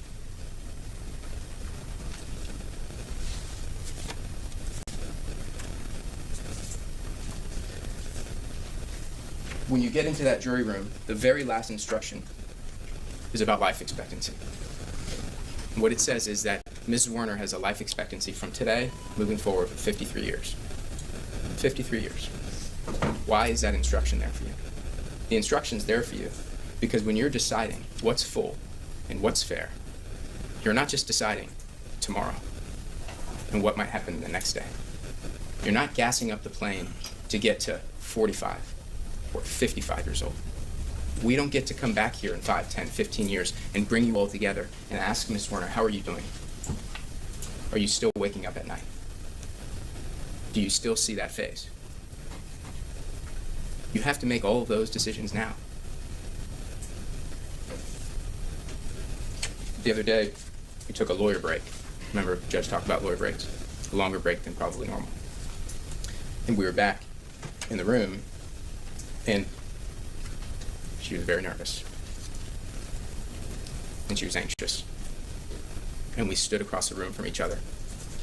And Ms. Toscano said to her, and I looked at her and I said, whatever burdens you have, put them on me. Whatever burden you're carrying, whether it's in your mind, your soul, your body, put it on me and let me carry it. Because that's what we do as lawyers. We accept to take this on, through its ups and its downs, through the weight that it puts on our shoulders. And we accept that burden to be somebody's voice. And if I've talked more than I should, I'm sorry. If I haven't said the things that I should have said or how I should have said them, I'm sorry.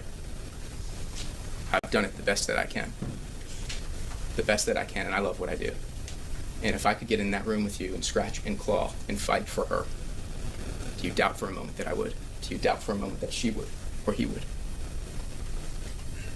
I can't get in that room. This is the hardest part because now my burden's off and I pass it to you. And I say, fight for her. Fight for her, please, if you think it's what's right. And return a verdict in her favor that we've asked for. Thank you. All right, thank you. Mr. Hogan, the court notes that your objection was made contemporaneously with the statement that was made. However, I'm going to further instruct the jury, and then after I release them, but before sending any instructions or evidence back, I'll hear your motion. Okay. Just to make sure for purposes of the record that I'm able to articulate my objection and seek the specific relief that I'm requesting Yeah, you'll be able to, I promise. Before it is submitted to the jury. I understand. That's what I'm doing, okay? All right.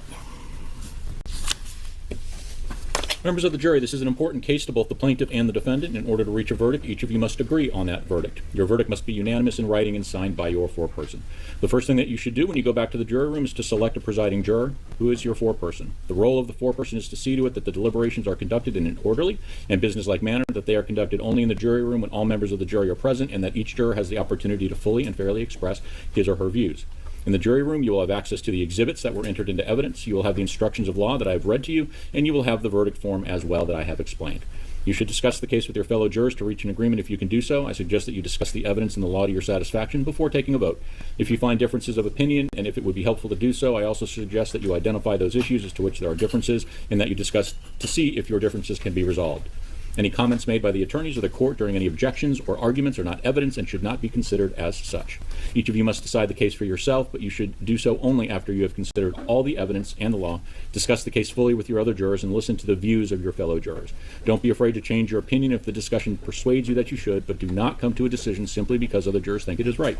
Each of you must make your own conscientious decision. Do not change an honest belief about the weight and effect of the evidence simply to reach a verdict. Your verdict must be based solely on the evidence and on the laws I have instructed you. Nothing I have said or done is intended to suggest what your verdict should be. That is entirely up for you to decide. As I told you at the beginning of this trial, there are two of you are alternates. We did not pick those prior to or during this trial. We are going to pick them now, and they are going to be randomly chosen. My clerk has put all 9 of your names into a container that no one can see the names of, and a neutral and individual who I've selected to be the court reporter, who will not look at when he's picking, and he will pick 2 names out of those. After those names are picked, we will read you, they'll be given to me, and I'll tell you the numbers, which is why I asked you to bring your numbers with you now. You will then exit to the left with my bailiff, and you can retrieve anything from the jury room. So I have some good news for you, I think, for those of you who are alternates, that your term is over Friday. So you do not need to call back for any other potential jury service. However, since your term does extend through Friday, I ask that you do not discuss any of the jury service you have provided at any time during your month of service until after your term has expired. You are still under subpoena by the court. All right, court reporter.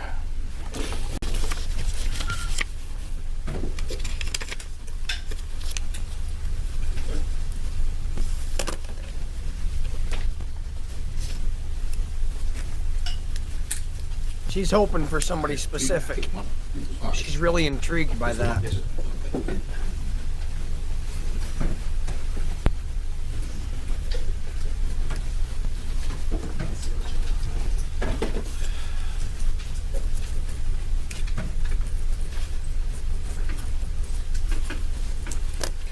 All right, Madam Clerk, can you please read the numbers of the alternates and excuse them? Juror number 5 and juror number 32.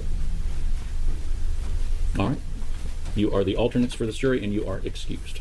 Please bring the book.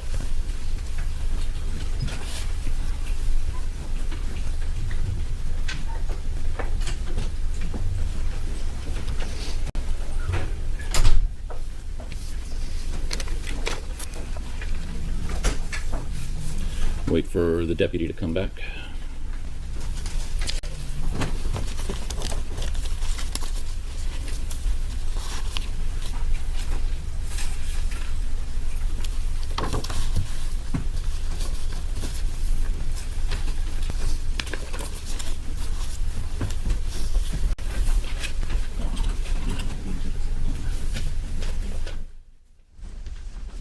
Has the plaintiff gathered all the exhibits that are going back from your side? They're all correct, yes, sir. Okay, and has the defense as well? Yes, Your Honor. Okay.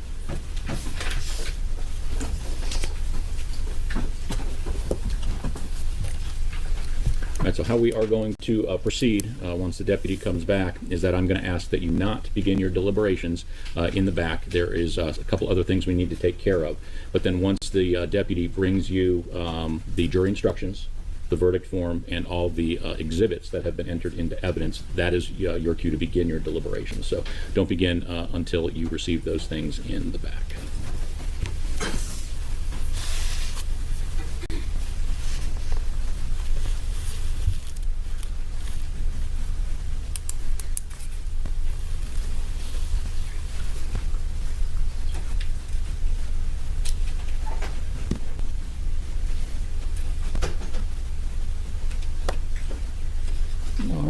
Deputy, you may escort the jurors to the jury room.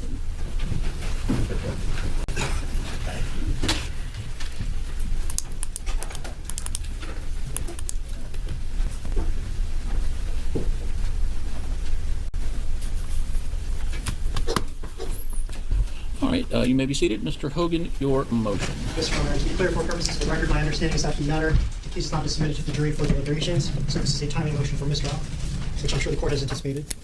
Judge, I move for a mistrial in this case. The standard is a manifest probability of prejudice. Two problems. In rebuttal, closing argument, plaintiff's counsel stood up here, pointed to my client directly, and asked the jury point blank to draw an adverse inference from the fact that she did not put on any additional evidence. This constitutes classic burden shifting. The jury instructions tell the jurors, this is black letter law, that plaintiff's counsel, the plaintiff. He's so mad he can't even get it out. Preponderance standard, each element. This was a fatal mistake, though. This is impermissible. Lawyer, burden you know, shifting. said that. That error is compounded by the fact that Mr. Beniossen needlessly stood up here, again, pointed directly at my client, and said that she didn't really invoke her Fifth Amendment privilege. She didn't invoke it whatsoever. She didn't put on any evidence. So it's fair game. You can draw an adverse inference against her because she elected not to testify. The problem with that, Judge, is in Virginia, I understand there's a distinction between the way the Fifth Amendment operates typically in the criminal context versus civil. And typically in the civil context, what has been addressed in the case law has been generally there's no blanket right to invoke your Fifth Amendment privilege. They have not addressed this in the context of testimony at trial. They've only addressed this in the context of pretrial discovery. And they've had instances where people have invoked the Fifth Amendment privilege as a way to not answer discovery questions. And they've held generally there's no blanket privilege. There's case law in other jurisdictions in the federal courts, Judge, that have held that under some limited circumstances, an individual can assert a blanket privilege, can assert the Fifth Amendment, and refuse to take the stand. And all the protections that come with that, the full panoply of protections, would come and would redound to my client's benefit. That would include 8.01-223.1, which is memorialized and enshrined this constitutional principle, that when someone faces jeopardy, legal jeopardy because of criminal charges, that for whatever reason, she's got to proceed with the civil trial. Before the criminal trial, she should be able to exercise those rights. She should be able to protect herself from criminal liability, and she's done so in this case. This problem has been compounded repeatedly in this case. And opposing counsel could not help themselves but stand up here and rebuttal and take a cheap shot at my client by saying that she didn't really invoke her Fifth Amendment rights. We talked about it in jury selection, but it's okay. You can infer that she's hiding something. She has not carried her burden, even though it's my burden to carry by preponderance standards the evidence for each element. Any other grounds for mistrial? No curative struggle. No. That was my next question. Hold on. So let me ask the question. Do you believe that a curative instruction that I had denied originally but had been offered is appropriate now? I don't think a curative instruction would work here, Judge. Okay, put those reasons. He is so mad. He can't even talk. Can't even breathe right. Look at him. He is pissed. On the record. I'll articulate that you can't unring the bell at this stage. Damage has been done. This trial is irreversibly damaged. Okay, thank you. Thank you, Judge. Any response? Your Honor, the invocation of a Fifth Amendment, even by statute, must be exercised. It was never exercised. Then why did you bring it up? Why did I bring it up? Yeah. Because it was referenced, because she's in the situation where she hasn't taken the witness stand, and it's been invited to the jury in voir dire. Your Honor, we objected to the questions on the jury questionnaire, if you recall. I specifically objected to those at the time of the pretrial motion about the Fifth Amendment. I said, we cannot have that on here unless we know it's going to be invoked. And my memory is that you said proceed you're doing this, you're inserting this, as in they are inserting this. If that was never mentioned at all, things might be different. But the issue here is the inference that we're hoping that the jury would conclude is that a Fifth Amendment privilege was exercised, and it wasn't, not even in the absence of the jury. Right, and I agree with you. That's why I don't know why you mentioned it. So I'm going to deny the mistrial, but I am going to grant the limiting instruction, and I find that that is appropriate at this time based on the arguments of counsel. So I will pull the one that was offered, and I will send it out for approval as the one that was offered. Your Honor, my objection to that is, again, the law states that the limiting instruction on that, the applicability of that code section, is in the event that somebody exercises their Fifth Amendment And right. you basically exercised it for her. I still don't understand why you even brought it up, but you did. So now we are where we are. So I'm going to offer the curative instruction. I understand your objection, and I understand plaintiff's objection as well, but I'm going to offer that as whatever the last number was, and that'll go back to them as well. All right, we will be in recess. Yeah, I need those, and then I'll send out the one that was offered that I'm approving, and if anyone objects, you can write your objections, beside what's already been on the record, of course, and then we'll go from there, and then I'll send everything back to them. Okay. All right, we will be in recess. The jury will get the final instructions and evidence, and we'll be in recess until we get a verdict.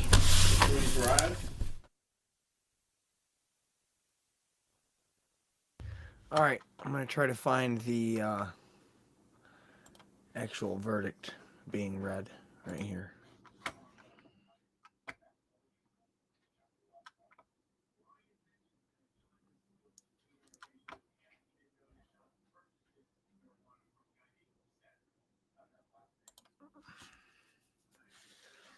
All right, here we go. Let's wrap this trial up. Be our first trial, our first full trial on this channel. Glad you guys could join us for it. Don't forget to hit that like and subscribe so we can watch many, many more trials together. I've got a trial that's from a few months ago that I think I might check out, or we might check out. Obviously, I'm going to check it out first to see if it's worth it, but it's a beheading trial. Girlfriend beheaded her boyfriend trial. I think it's out of Nevada.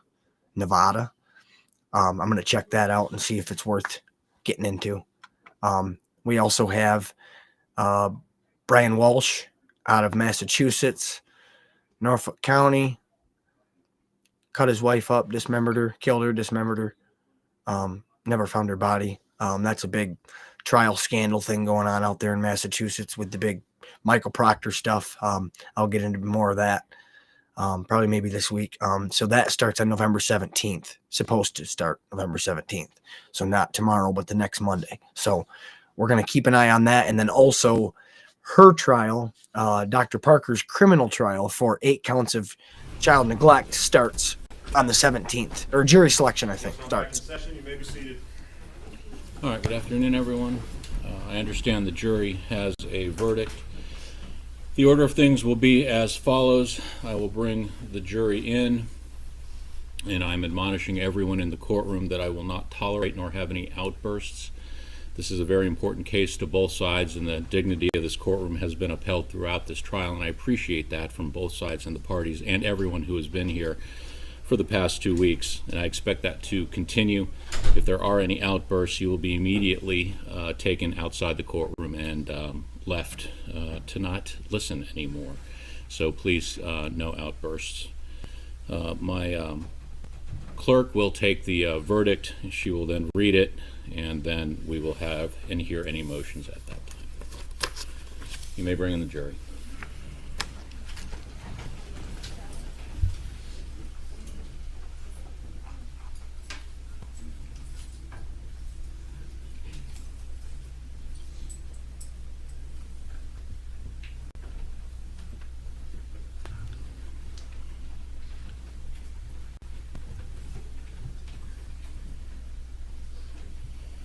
You may be seated.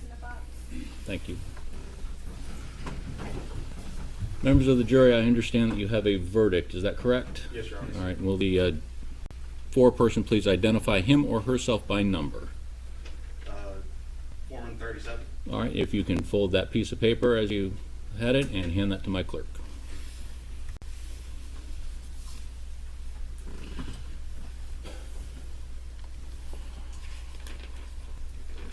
So I think this determines whether her criminal case goes forward, maybe? Madam Clerk, will you Maybe please not. read the verdict? We, the jury, on the issues joined, find in favor of the plaintiff, Abigail Zwerner, and assess her damages at $10 million. The award interest beginning on June 1st, 2024. Thank you, Madam Clerk. So interest starts about a Any year request and from the 3-4 plaintiff? months ago. Any requests from the defense? That we schedule time for post-trial motions. All right. And All- the judgment not be entered on the verdict today. All right. So the court will withhold entry of a judgment order in the case. The court will further reserve all rulings and hearings on post-trial motions for a later date to be set by the parties. Appeal. They're going to appeal Anything this else to take for up sure. this time, Mr. Beniozen? Ms. Douglas? No, Your Honor, thank you. All right. Ladies and gentlemen of the jury, your term expires tomorrow, so you are still admonished by the court that because you still are in term, that you are not to talk about That's so any of the strange cases to that me. you've Like, heard, this just seems during like this a term, way to but you keep do people not need to shut call up. back. I don't know. This is Thank weird. you very much for your service. It Once is you're an important discharged, you're service to all of discharged. us, and I know it has been a difficult service, but one that is necessary for the resolution of disputes in this country that I am very proud that we get to exercise those rights. Ladies and gentlemen of the jury, you are excused. Please rise for the jury.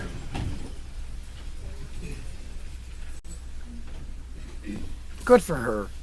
I'm happy for her. She deserves it. That woman is pissed. Attorney Douglas, she is so mad. You may be seated. All right. The plaintiff and her attorneys are excused, as is the defendant and her attorney as well. You may follow, if you so desire, my bailiff.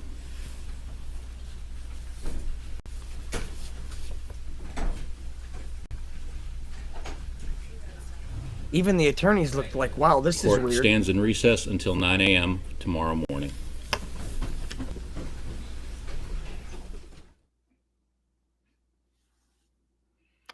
Well, that was cool. Lots of cops in there. Lots of cops in there.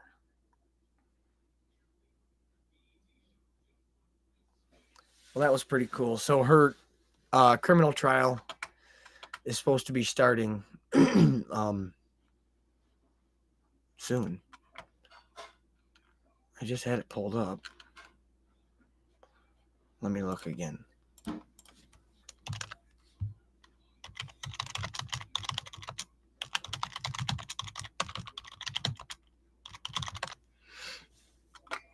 Yeah, Parker's criminal trial due to start November 17th. We'll look at the same basic facts as the civil one, but likely we'll focus on accusations. Parker failed to heed warnings the child had a gun at school. So let's go here. Let's go there. Let's go here. All right. So this is regarding same trial. Jury's $10 million award to teacher shot by 6-year-old could weigh on school administrator's criminal case. So like I said, I wondered if that would have an impact. So a civil jury's decision this week to award $10 million to a former teacher shot and wounded by a 6-year-old student could weigh against the ex-assistant principal who now faces a criminal trial over the 2023 incident, legal experts say. Teacher Abby Zwerner sued then administrator Ebony Parker for not doing enough to prevent the shooting at Richneck Elementary School in Newport News, Virginia. Zwerner still feels the effects of bullet wounds to her chest and hand. She testified in the civil trial at which her pain and suffering took center stage. Parker's criminal trial, due to start November 17th, will look at the same basic facts as the civil one, but likely will focus on accusations Parker failed to heed warnings the child had a gun at school, said Daryl K. Brown, a law professor at the University of Virginia. Parker faces 8 felony counts of child neglect, 1 for each bullet in the gun the student used. Well, it shouldn't be the student used, because I don't think he fired 8 rounds. 1 for each bullet in the gun. While criminal prosecutors must meet a higher bar, asking a jury to decide on guilt beyond a reasonable doubt, the civil award could give them a measure of leverage, Brown said. Both cases are apt to serve as models for how to prevent the kind of school shootings still plaguing the nation, and could set legal precedent for who shoulders the blame when children have access to guns and open fire on campus. Here's a look at the civil trial and what could come next. Okay, so basically that they're talking about civil trial again now.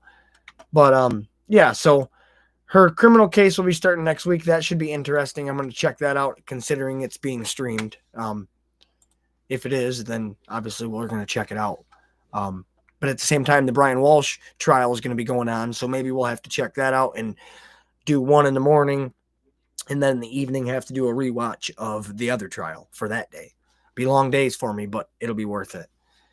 So check it out. Starting the 17th of November, we're going to have 2 trials to keep an eye on. So let's go ahead and focus on that for now, I guess. The beheading trial, maybe we'll check that out this week. Try to get that wrapped up in a week. I think it's a 12-day trial, so we might not be able to.